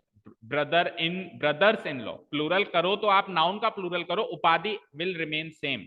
यहाँ पे इन लॉ है तो वहां पर भी इन लॉ ही रहेगा, ब्रदर का प्लूरल क्या हो जाएगा, ब्रदर्स। ठीक है, तो अब बाकियों का भी कर दो जल्दी से। सिस्टर इन लॉ का ये क्रॉस, ये राइट, ओके ठीक है। Sisters in law, fathers in law, क्या क्या कह रहा है, क्या कोई डाउट? ऐसे कह रहा है कि फादर्स इन लॉ तो होते ही नहीं है, एक से ज्यादा ससुर कैसे हो सकते हैं? भाई दो आदमी है तो दो आदमियों के तो दो ससुर हो सकते हैं ना, तो कहेंगे ना they are fathers in law of these two brothers, इन दो भाइयों के ये ससुर हैं, तो दो भाइयों के तो अलग अलग हो सकते हैं। हाँ ठीक है, मुझे पता है तो वही कह रहा था, समझ गया था मैं। ओके, तो सिमिलरली मदर्स इन लॉ भी हो सकता है। एडिटर्स इन चीफ, अब की बार उपाधि क्या है, इन चीफ, ठीक है, तो in chief will remain in chief, we will only make the plural of the noun portion, इसमें जो नाउन पोर्शन है उसका प्लूरल करेंगे। कमांडर इन चीफ का प्लूरल बोलो। अब लेकिन दिक्कत आएगी, अब सुनो, इन नाउन के अंदर in law in law in law in law in chief ये तो थी उपाधियां, लेकिन इन नाउन और बाकी थे, ये थे नाउन, तो नाउन का प्लूरल कर दिया था आपने, राइट। लेकिन इन चार नाउन में दोनों ही नाउन है, उपाधि कोई नहीं है। भाई गर्ल भी एक नाउन है, स्टूडेंट भी एक नाउन है, बॉय भी एक नाउन है, स्टूडेंट भी एक नाउन है, मैन वुमेन भी नाउन है, टीचर भी एक नाउन, तो दोनों नाउन है। तो जब उपाधि आ रही थी तो ये बात बिल्कुल अंडरस्टूड थी, उपाधि आ रही थी तो बात अंडरस्टूड थी कि उपाधि का तो प्लूरल नहीं करना है, लेकिन अब तो दोनों ही नाउन आ रहे हैं, तो इसके तीन प्लूरल लिख रहा हूं मैं, आप डिसाइड करना। पहला प्लूरल गर्ल का प्लूरल कर देता हूं, गर्ल्स स्टूडेंट। दूसरा प्लूरल कर रहा हूं, गर्ल स्टूडेंट्स। तीसरा प्लूरल कर रहा हूं, गर्ल्स स्टूडेंट्स। यानी कि पहले वाले वर्ड में मैंने केवल गर्ल का प्लूरल किया, स्टूडेंट के नहीं किया, दूसरे में गर्ल का नहीं किया, स्टूडेंट का कर दिया, तीसरे में दोनों का कर दिया। डिसाइड कौन सा करेक्ट? हाँ थर्ड वाला, सेकंड। हाँ बोलो Priyanshu. Okay, so the correct answer is, आप खुद वेरीफाई करो, girl students, the second one, the second. Okay, अभी बात करेंगे इसमें, एक बार पूरे कर लें। तो गर्ल स्टूडेंट का गर्ल स्टूडेंट्स, तो सिमिलरली बॉय स्टूडेंट का तो अब आप भाप लोगे, क्या हो जाएगा, boy students. Again man teacher के आपको तीन ऑप्शन देता हूं। सबसे पहले मैन का प्लूरल करते हैं, तो मैन का प्लूरल बताओ पहले तो क्या होता है, एमियन मैन, इरेगुलर प्लूरल है, लेकिन टीचर रेगुलर प्लूरल है, उसका प्लूरल टीचर से हो। तो अभी मैंने मैन का कर दिया, टीचर का छोड़ दिया। सिमिलरली सेकेंड ऑप्शन मैंने मैन का तो नहीं करा और टीचर का कर दिया, और तीसरे ऑप्शन में दोनों का कर दिया, इसका भी कर दिया, इसका भी कर दिया। Tell me which one is correct? Second, again the second one. हाँ आपकी बात था, तुक्के मार रहा है, करेक्ट है। The correct answer is man teachers, the third one. अब इस पे चर्चा करते हैं थोड़ी सी, 1 मिनट की, ज्यादा नहीं। तो अब पहले तो वुमेन का बता दो, वुमेन टीचर का बता दो, वीमेन टीचर्स है ना, प्रोनाउंस भी अच्छे से करो, वुमेन विमेन, विमेन टीचर्स। तो देखो कैसे पता लगाएंगे सर, इसमें तो आपने क्या करा, इसका कर दिया, इसका कर दिया, और इसमें फिर आपने दोनों का कर दिया, तो कैसे पता लगाएंगे कब किसका करना है? तो देखो उपाधि का तो कभी करेंगे ही नहीं, उपाधि का तो कभी करेंगे ही नहीं। अच्छा जब दो नाउन आ जाएं, जब दो नाउन आ जाएं तो प्लीज चेक कि दोनों नाउन रेगुलर प्लूरल के हैं कि इरेगुलर प्लूरल के हैं। ये भी रेगुलर प्लूरल है, गर्ल का गर्ल्स होता है, ये भी रेगुलर प्लूरल है। तो जब दोनों रेगुलर प्लूरल के हैं तो सबसे आखिरी वाले नाउन का प्लूरल होता है। मान लो कल को तीन भी आ जाए तो सबसे आखिरी वाले नाउन का, सबसे आखिरी वाला नाउन स्टूडेंट है तो स्टूडेंट का क्या हो जाएगा, स्टूडेंट्स। लेकिन अगर ये मैन एंड वुमेन तो इरेगुलर प्लूरल की कैटेगरी का है ना, अगर इरेगुलर प्लूरल हैं तो फिर दोनों का होगा, तो फिर दोनों का होगा। अगर रेगुलर प्लूरल की कैटेगरी है तो केवल आखिरी नाउन का होगा, अगर इरेगुलर प्लूरल की कैटेगरी है एक नाउन जो लगा हुआ है इरेगुलर प्लूरल। अब रेगुलर प्लूरल में कौन से, रेगुलर प्लूरल में कौन से, ये हमने लास्ट सेशन में सीखा हुआ है। ठीक है, आज थोड़ा सा रिवाइज भी किया था हमने। मैन एंड वुमेन किस कैटेगरी के थे, इरेगुलर प्लूरल्स के।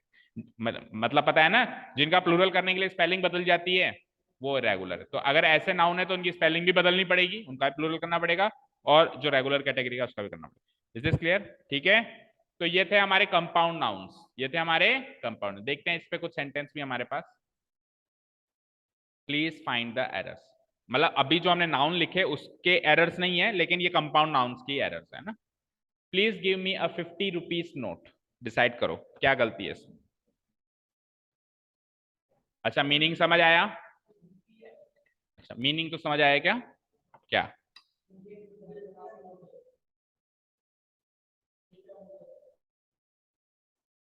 कृपया मुझे एक 50 रुपए का, तो आप 50 रुपए बोलते हो या 50 रुपयों का नोट? रुपए। ओके, एस नहीं आएगा सर। एस नहीं आएगा। ठीक है, तो देखिए देखिए यहां पे आपने सही पहचाना कि एस नहीं आएगा। Please give me A 50 rupee note. लेकिन अगर मैं एक नहीं दो नोट मांगू, मेरी लालच पड़ गई। एक दे दिया ना आपने, अब मैंने दो मांग लिया अगले, तो एक ही जगह मैंने क्या लगा दिया, टू। अब क्या क्या आएगा क्या क्या नहीं आएगा वो बताओ। अब रुपीस आएगा, तो पहले रुपी क्यों आया? सिंगल नोट था, रुपी थोड़ा ना था, सिंगल।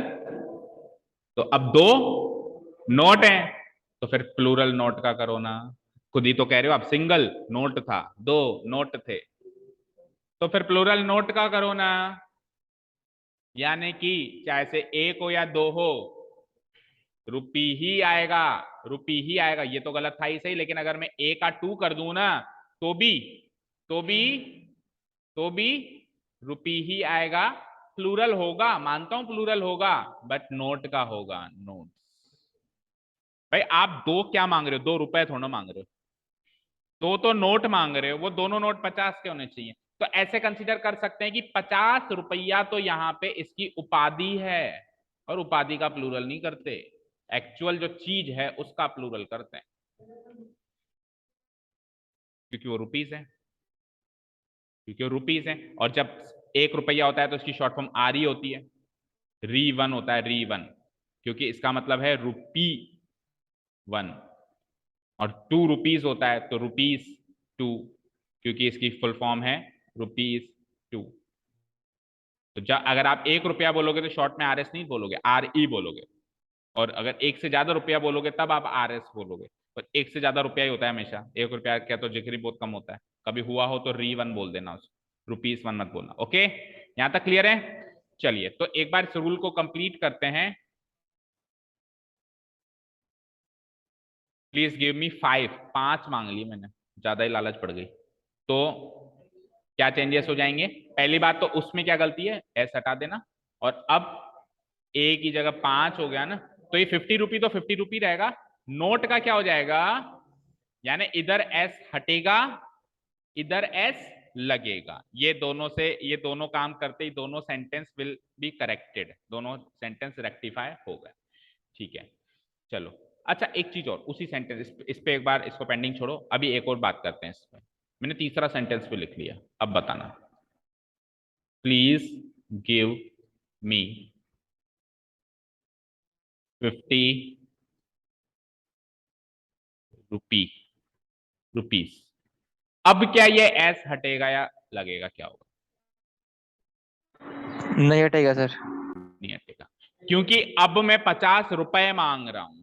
तो एक्चुअली अब मेरा फोकस नोट पे नहीं है। देखो उसके अंदर नोट मेरा मेन नाउन था, मेरे को नोट चाहिए और वो नोट 50 का होना चाहिए, ये उसकी उपाधि है, ये इसकी उपाधि है।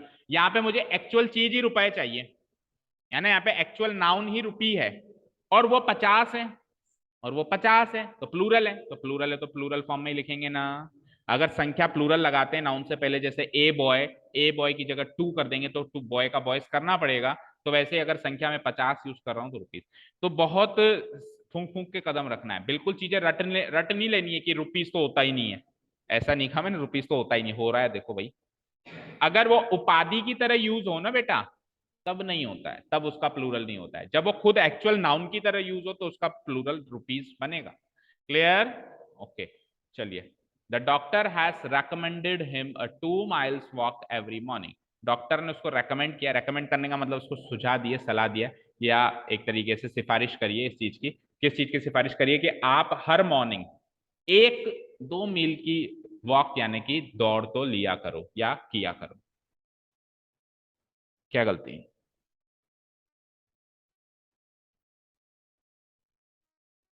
क्या नहीं आएगा?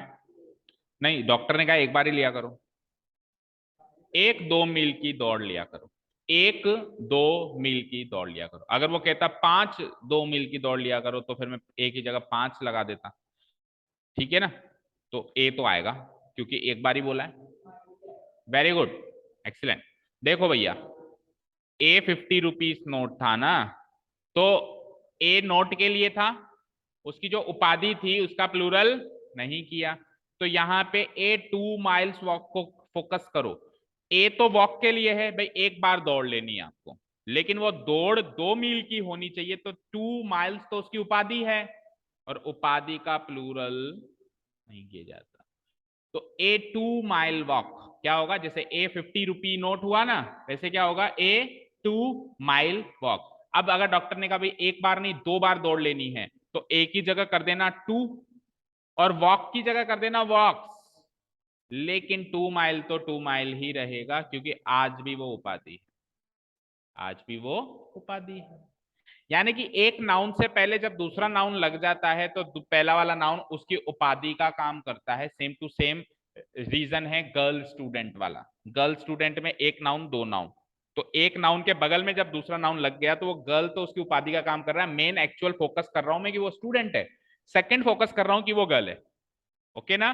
तो girl is acting like a उपाधि, तो गर्ल का गर्ल्स नहीं किया था, केवल स्टूडेंट का प्लूरल स्टूडेंट्स किया, राइट? तो सिमिलरली यहाँ पे जो है वॉक का प्लूरल वॉक्स होगा, 2 माइल तो 2 माइल ही रहेगा, चाहे से यहाँ ए है चाहे से 2 है। क्लियर है? ठीक है, नेक्स्ट। तो उसी तरीके से आपने सुना होगा आपकी एसएसटी की या केमिस्ट्री की बुक में, सोशल साइंस की बुक में 5 ईयर प्लान, पंचवर्षीय योजना लागू होती है ना हमारे देश में। अभी कितनी पंचवर्षीय योजनाएं लागू हो चुकी हैं? 13 तक तो मुझे याद था, उसके बाद फिर हमने पढ़ना छोड़ दिया सोशल साइंस को, और जीके भी पढ़ना छोड़ दिए। आयरन ही, वैसे पढ़नी चाहिए जीके सबको। कितनी हो चुकी है भाई बताओ? माखन लाल जी, आप तो जीके पढ़ते हो, तैयारी कर रहे हो। How many 5 year plans have been implemented in India till today? 21 तो नहीं हुआ है, बोलो। तो सर अभी बंद हो गई, 13 तक की रही थी, 2015 में बंद हो गई सर।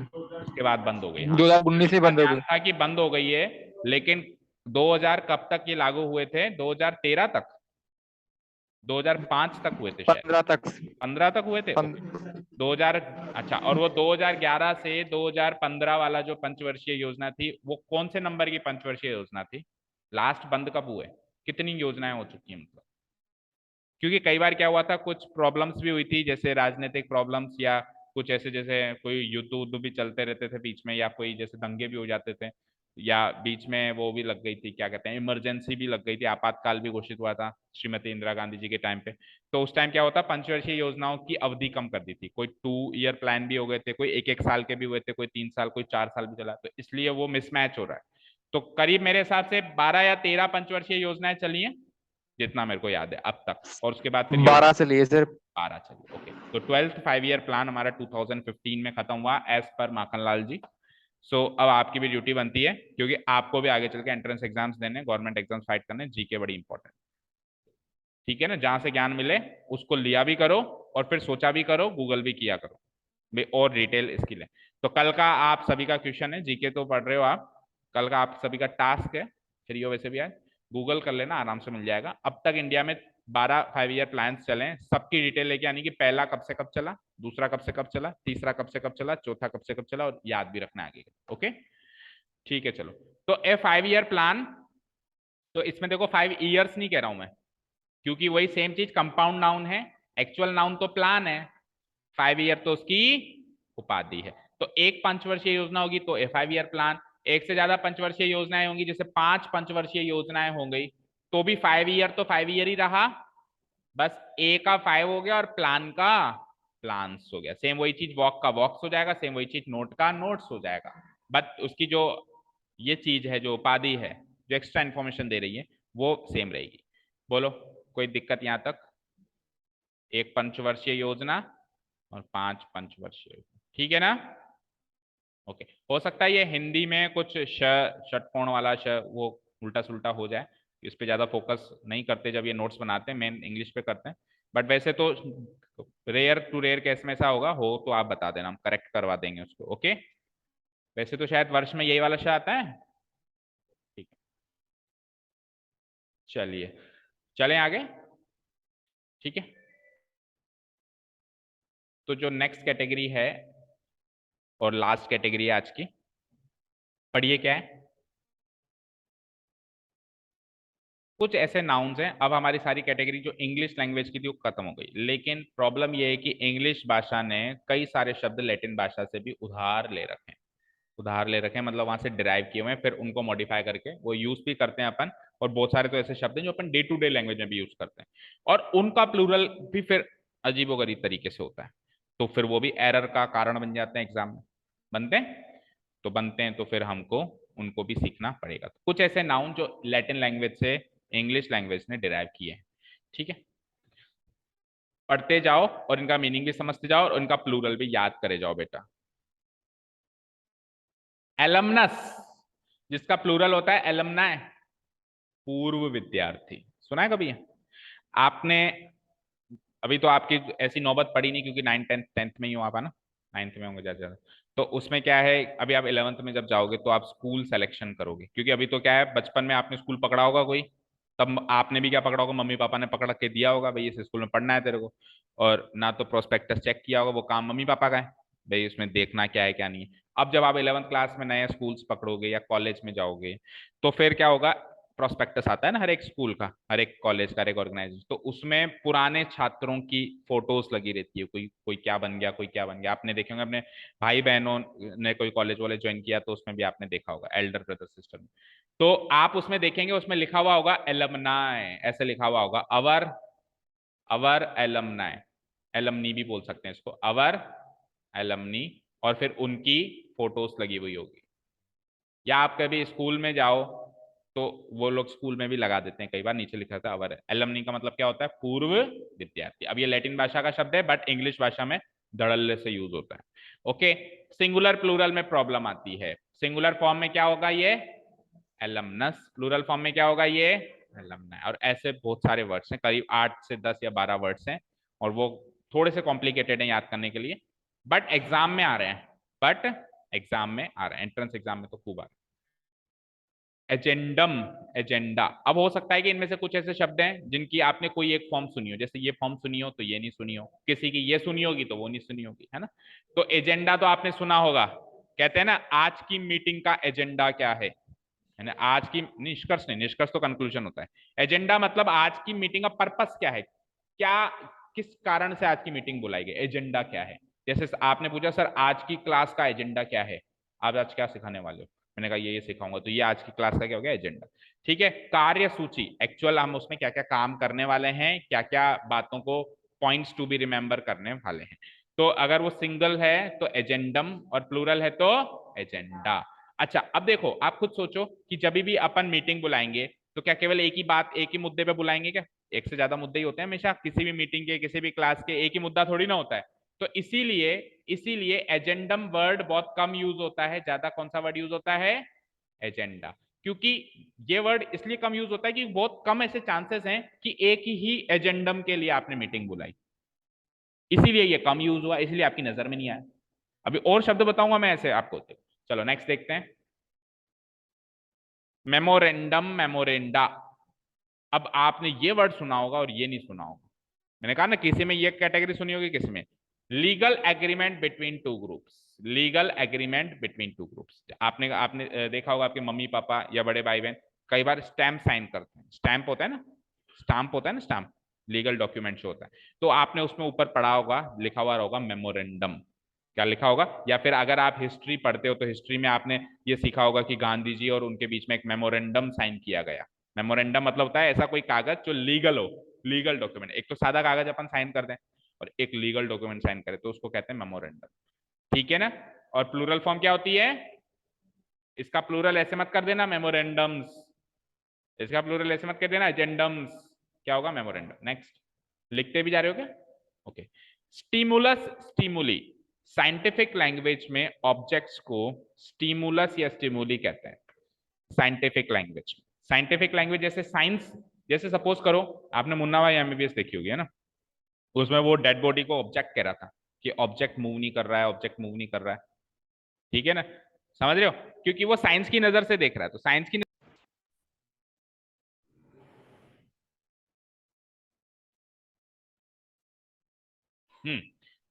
तो हम बात कर रहे थे कि साइंस की नजर से जब वो उसको देख रहा था तो उसको ऑब्जेक्ट कह रहा था। या साइंटिफिक जो भी एक्सपेरिमेंट्स होते हैं तो उसमें अलग अलग, जैसे मान लो एक ये पेन ही है या कोई ये बेंच ही है, तो बेंच को भी वो ऑब्जेक्ट बोल सकता है ना?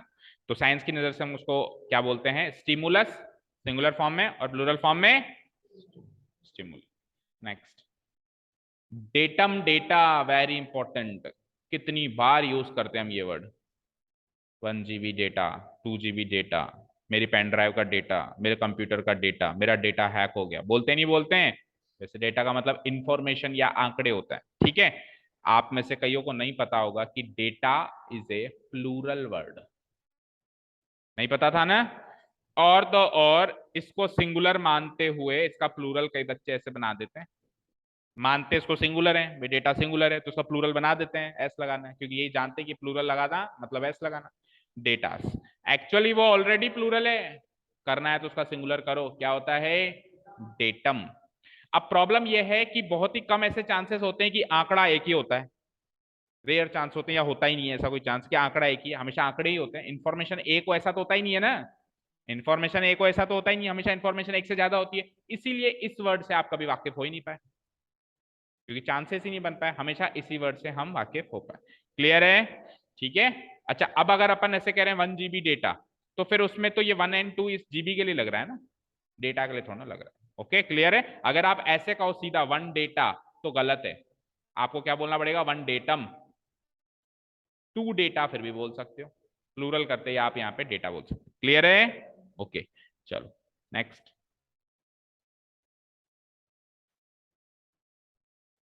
क्राइटेरिया, ये वर्ड सुना होगा, इसका सिंगुलर फॉर्म होता है क्राइटेरियन, मापदंड। ठीक है? जैसे कोई भी काम कर, जैसे आप स्कूल में एडमिशन ले रहे हो तो कहते हैं कि यहाँ के क्या क्या क्राइटेरिया है, यानी क्या क्या रिक्वायरमेंट्स हैं जिसपे आपको बेसिस, जिसपे बेस्ड आपको एडमिशन मिलेगा। जैसे कुछ कुछ क्राइटेरिया वो डिसाइड कर लेते हैं, जैसे कि सपोज करो कर लिया कि मैथ्स साइंस मैथ्स में एडमिशन मिलेगा, आपके मैथ्स में इतने मार्क्स होने चाहिए, आपकी एज इतनी होनी चाहिए। ये सब क्या होगा? इसके क्राइटेरिया हो। जैसे कोई भी अपना एंट्रेंस एग्जाम फाइट करते हैं तो उसके पहले ही एडमिशन फॉर्म से पहले ही कुछ क्राइटेरिया डिसाइड हो जाते हैं कि आपकी एज इस तारीख को इतनी होनी, कंप्लीट होनी चाहिए। इश्यूज भी निकल गए देखो। ठीक है, तो मापदंड यानी कि रिक्वायरमेंट्स। ओके, तो criteria is also a plural word, उसका सिंगुलर बनता है, उसका क्राइटेरियास नहीं बनता है। अभी मैं इन पर बेस, ये लिस्ट खत्म हो जाए फिर सेंटेंस करवाऊंगा आपसे, तो समझ रहे हो ना, ध्यान में भी रख रहे हो? ओके। फेनोमेनन, फेनोमेना, रूप या परिदृश्य, यानी कि कोई ऐसी चीज जो नेचुरली हो रही है, कोई ऐसी चीज जो क्या हो रही है? नेचुरली हो रही है, आप नहीं करवा रहे हो, उसको क्या बोलते हैं? फेनोमेनन। For example, earthquake.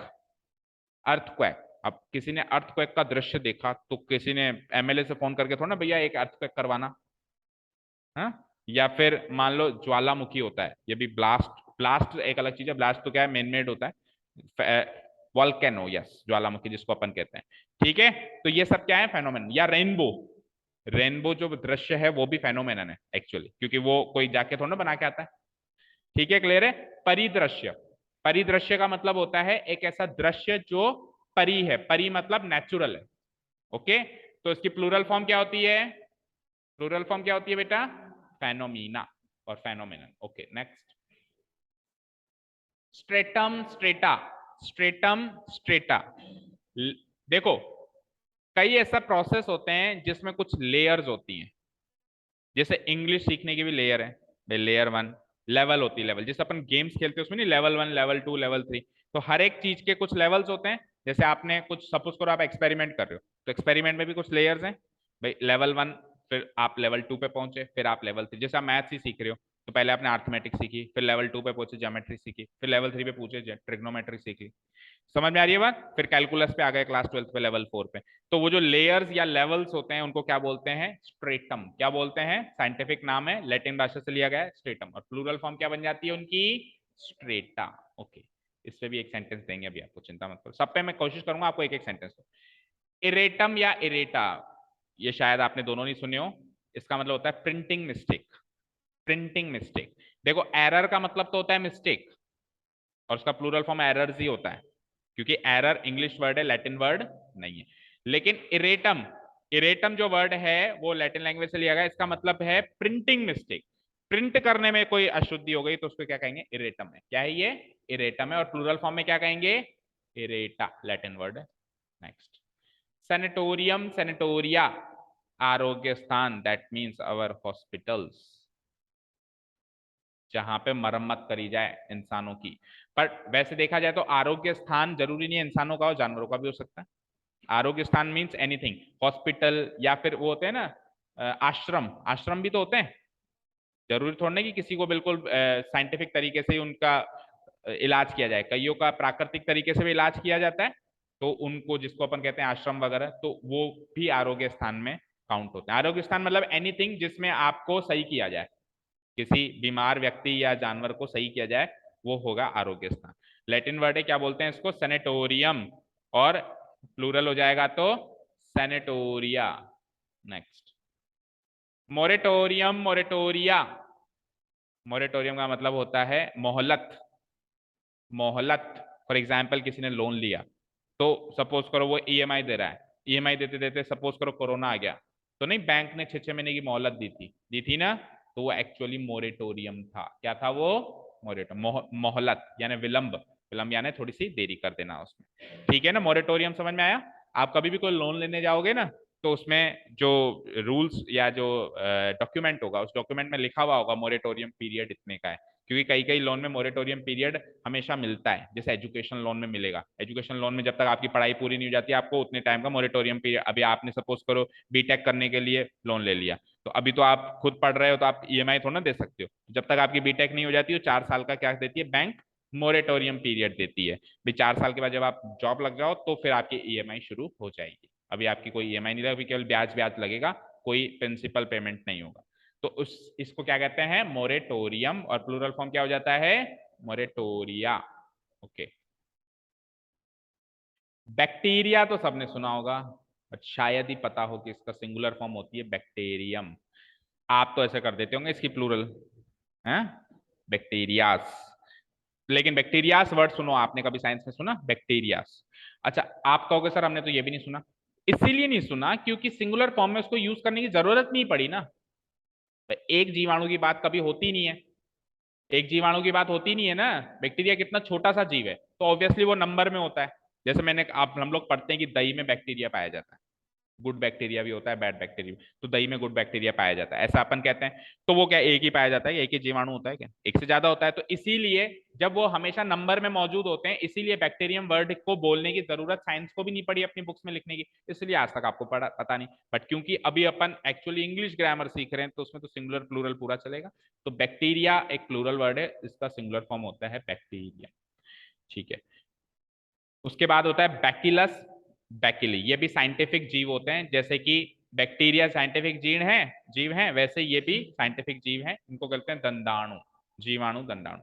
ज्यादा नॉलेज के लिए आप आपके बायोलॉजी के टीचर से संपर्क करें, वो बताएंगे ये कहाँ पाया जाता है, बॉडी में भी होता है, किस जगह होता है, कैसे पैदा होता है, हार्मफुल होता है कि नहीं होता है। जैसे बैक्टीरिया तो हार्मफुल भी होते हैं और यूजफुल भी होते हैं, हाँ होता है ना।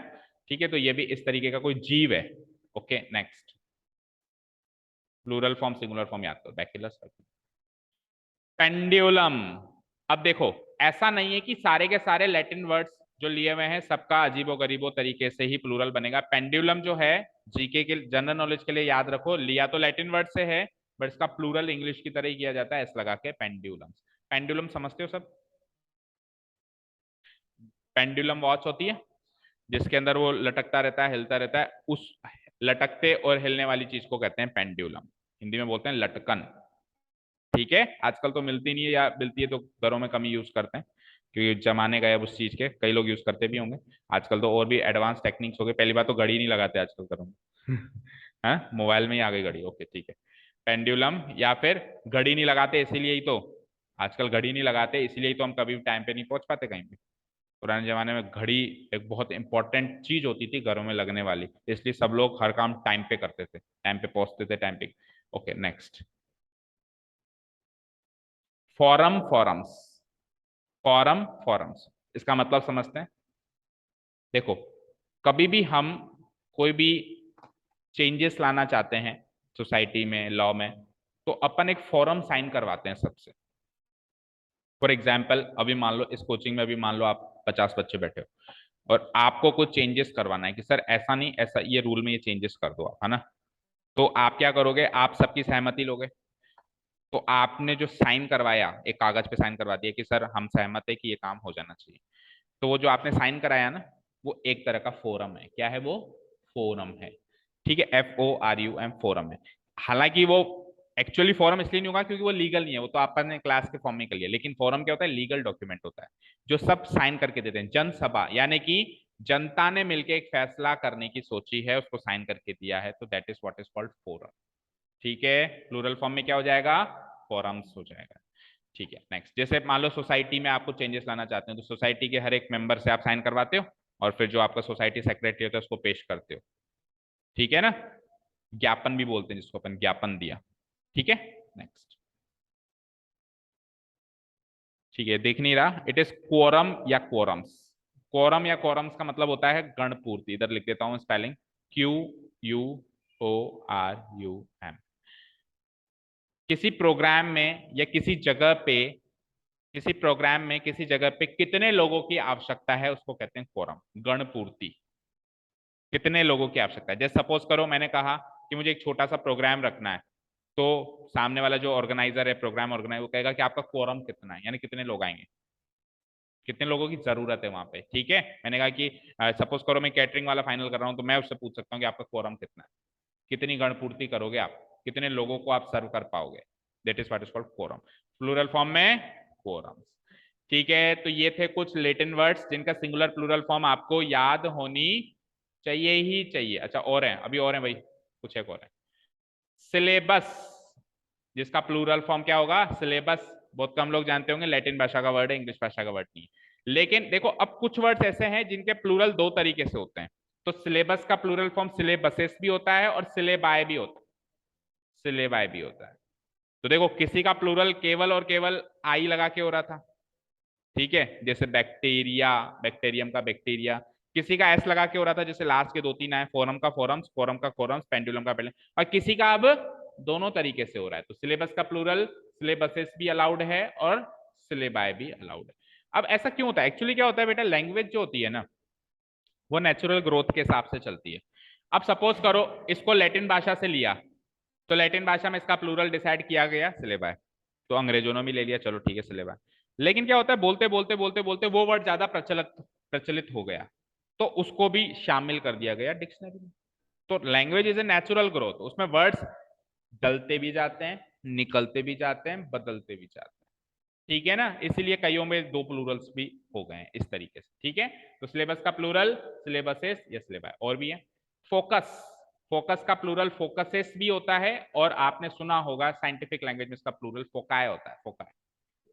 ठीक है, फोकस का मतलब क्या होता है, सेंटर, केंद्र बिंदु, कहते हैं ना फोकस करो, तो वो फोकस करना होता है। इसका प्लूरल फोकसेस भी हो सकता है। कहते हैं ना आपका फोकस क्या है, आपका केंद्र बिंदु क्या है, आपका पर्पस क्या है, आप लाइफ में क्या करना चाहते हो, आपका फोकस क्या है। अब आपका एक केंद्र बिंदु है तो फोकस, और आपके एक से ज्यादा केंद्र बिंदु है तो आपका क्या हो जाएगा, फोकसेस या फिर फोकाई।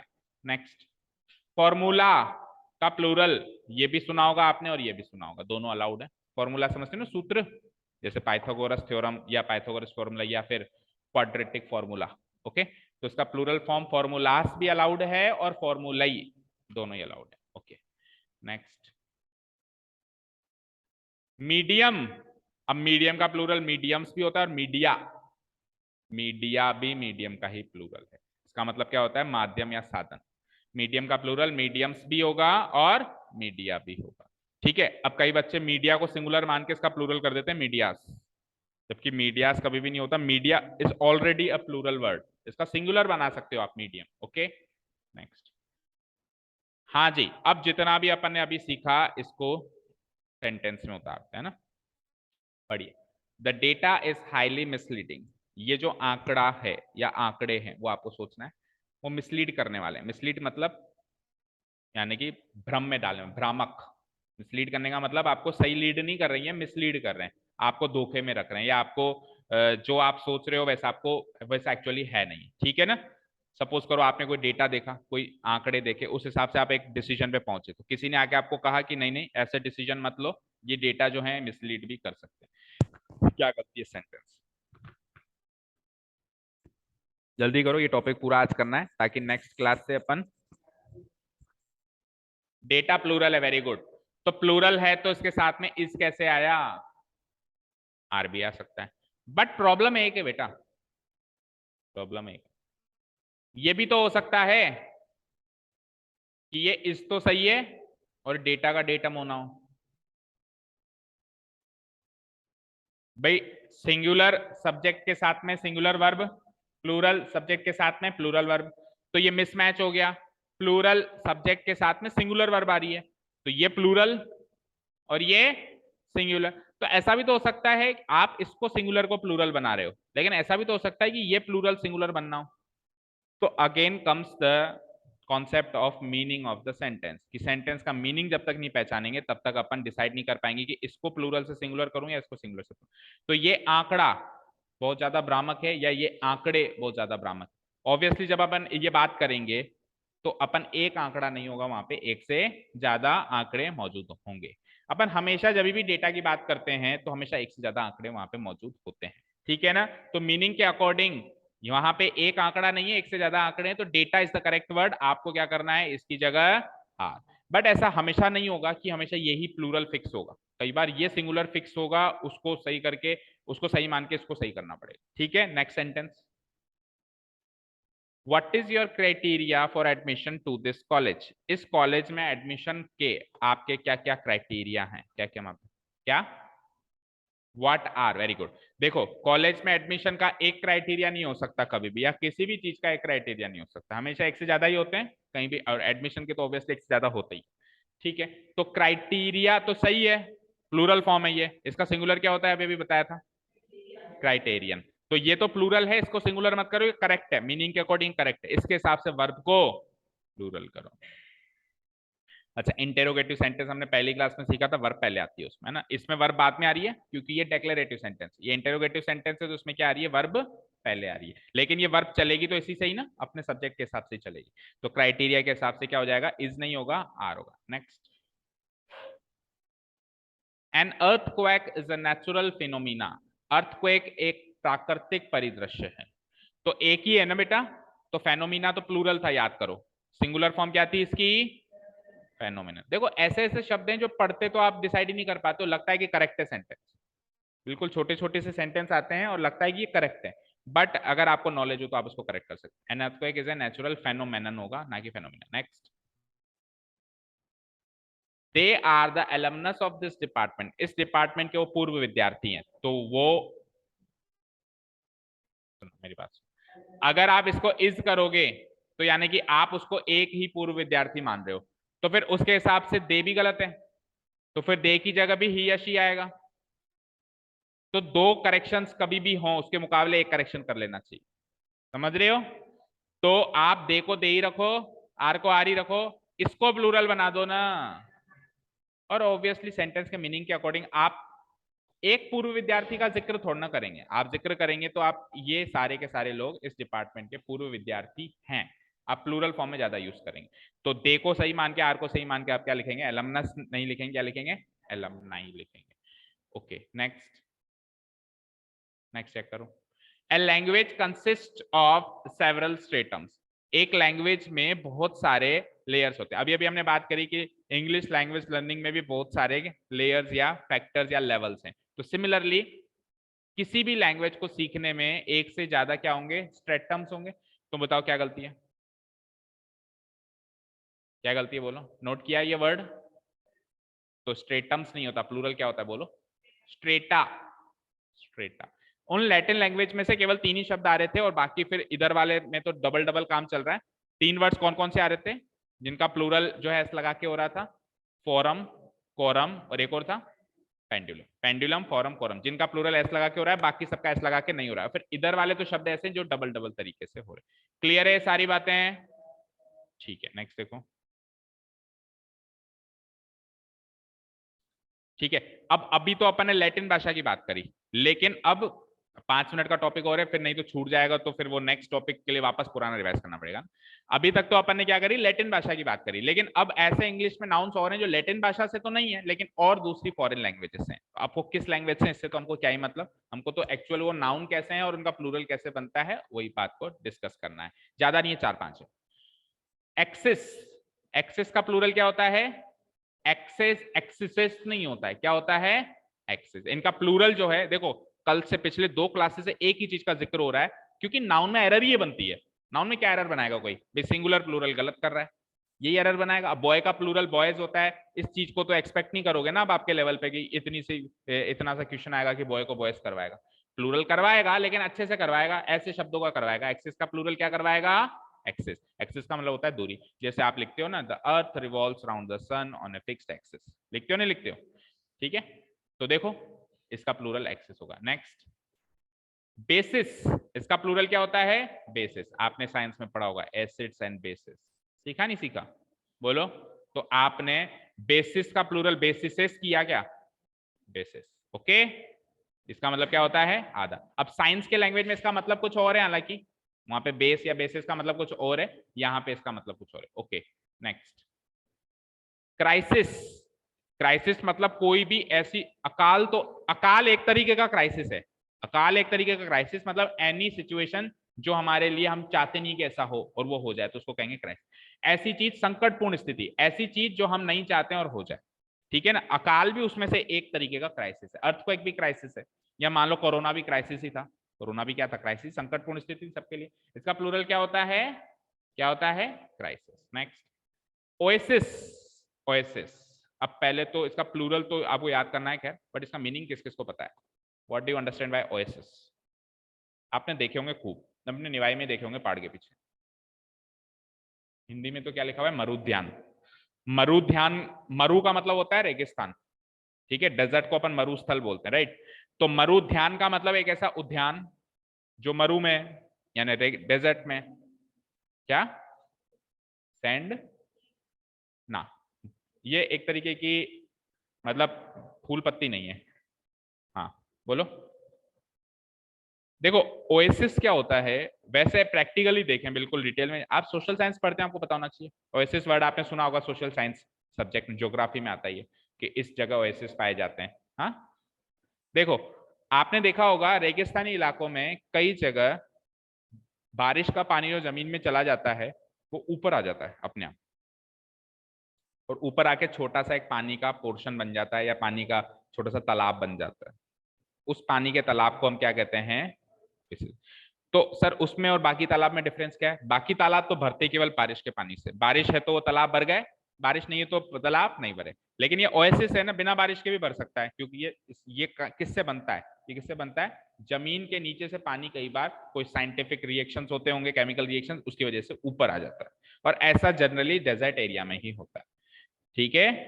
क्लियर है, उसको क्या कहते हैं अपन, ओएसिस। फिर अगर ऐसा हो जाता है, लेटर से ऐसा अगर हो जाता है, तो फिर उसको एक तीर्थ स्थल बना दिया जाता है। मतलब सपोज करो ऐसा हो रहा है कहीं, जैसे मान लो हमारे जोधपुर उदयपुर में ऐसे एरियाज हैं, या दुबई में जाओगे तो वहां तो बहुत सारे ओएसिस, तो वहां पे सपोज करो ऐसा पानी का इलाका हो गया, तो अब वैसे ही पानी की कमी होती है डेजर्ट एरिया में, अब ऑटोमेटिक पानी जमीन से निकल रहा है, तो उसको एक टूरिस्ट प्लेस बना दिया जाता है।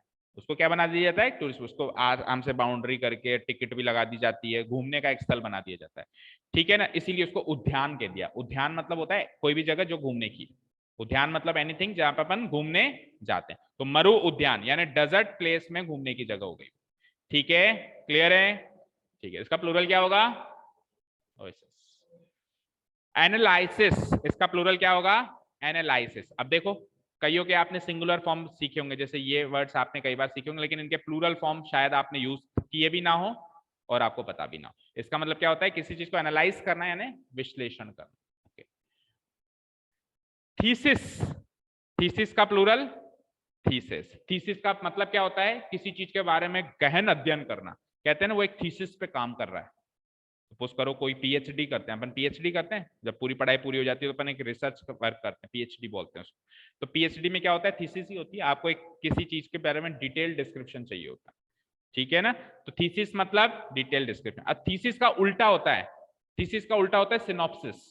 थीसिस का उल्टा क्या होता है? थीसिस मतलब डिटेल में जाना, सिनॉप्सिस मतलब शॉर्ट में डिस्क्राइब कर देना, ठीक है, तो शॉर्ट डिस्क्रिप्शन बोलते हैं उसको। नेक्स्ट है शायद वो सिनॉप्सिस, शॉर्ट इंट्रोडक्शन करके छोड़ देना। देखो कोई टॉपिक है केवल इंट्रोड्यूस करके छोड़ दिया तो उसको क्या कहेंगे? ये छोटा सा सिनॉप्सिस था। Synopsis plural form synopsis. Thesis detail में जाना है और सिनॉप्सिस शॉर्ट में जाना। ये इसका एंटोनिम कह सकते हो भाई, ये वर्ड इसका क्या है? एंटोनिम, विलोमार्थी शब्द। ओके नेक्स्ट, हाइपोथेसिस, इसका प्लूरल क्या होता है? हाइपोथेसिस। हाइपोथेसिस का मतलब होता है ऐसी बातें जो एक्चुअली है नहीं, कल्पनाओं में केवल, इमेजिनरी थिंग्स। इमेजिनरी थिंग्स को क्या बोलते हैं अपन? हाइपोथेसिस। कहते हैं ना अपन हाइपोथेटिकल ऑब्जेक्ट्स यानी कि इमेजिनरी थिंग्स। इसका प्लूरल क्या हो जाता है बेटा? हाइपोथेसिस, परिकल्पना। परिकल्पना मतलब ऐसी कल्पना जो एक्चुअली एग्जिस्ट ही नहीं करती। जैसे मैं कहूं काश मैं पक्षी होता तो मैं उड़ जाता, अब मैं ना कभी पक्षी बनूं ना मैं कभी उड़ूं। कहते हैं ना काश मैं अंबानी होता, ये भी हाइपोथेसिस ही है, ठीक है ना, ओके ना। अब आप अंबानी तो नहीं बन सकते, आप आपके नाम को बढ़ाओ, ठीक है ना, आप चलो बहुत अमीर भी हो गए तो भी आप अंबानी तो नहीं होगे ना, अंबानी तो एक अलग व्यक्ति है ना, आप वो कैसे बन सकते हो? ओके ना, ठीक है, चलो। मेटामॉर्फोसिस, मेटामॉर्फोसिस ये again scientific language, scientific word है। किसी वस्तु के रूप में परिवर्तन हो जाते हैं। फॉर एग्जाम्पल पानी, पानी को अपन ने क्या कर दिया? जमा दिया, या उसको ठंड में रख दिया तो बर्फ बन गई, तो क्या हो गया? उसका रूप में परिवर्तन हो गया। है तो एक्चुअली आज भी वो पानी है, तो एक्चुअली आज भी वो H2O, साइंटिफिक लैंग्वेज में वो भी H2O है, ये भी H2O है, बट उसका रूप चेंज हो गया और फिर वापस उसको उड़ा दिया। हाँ, साइंस में यूज होगा ऑब्वियसली।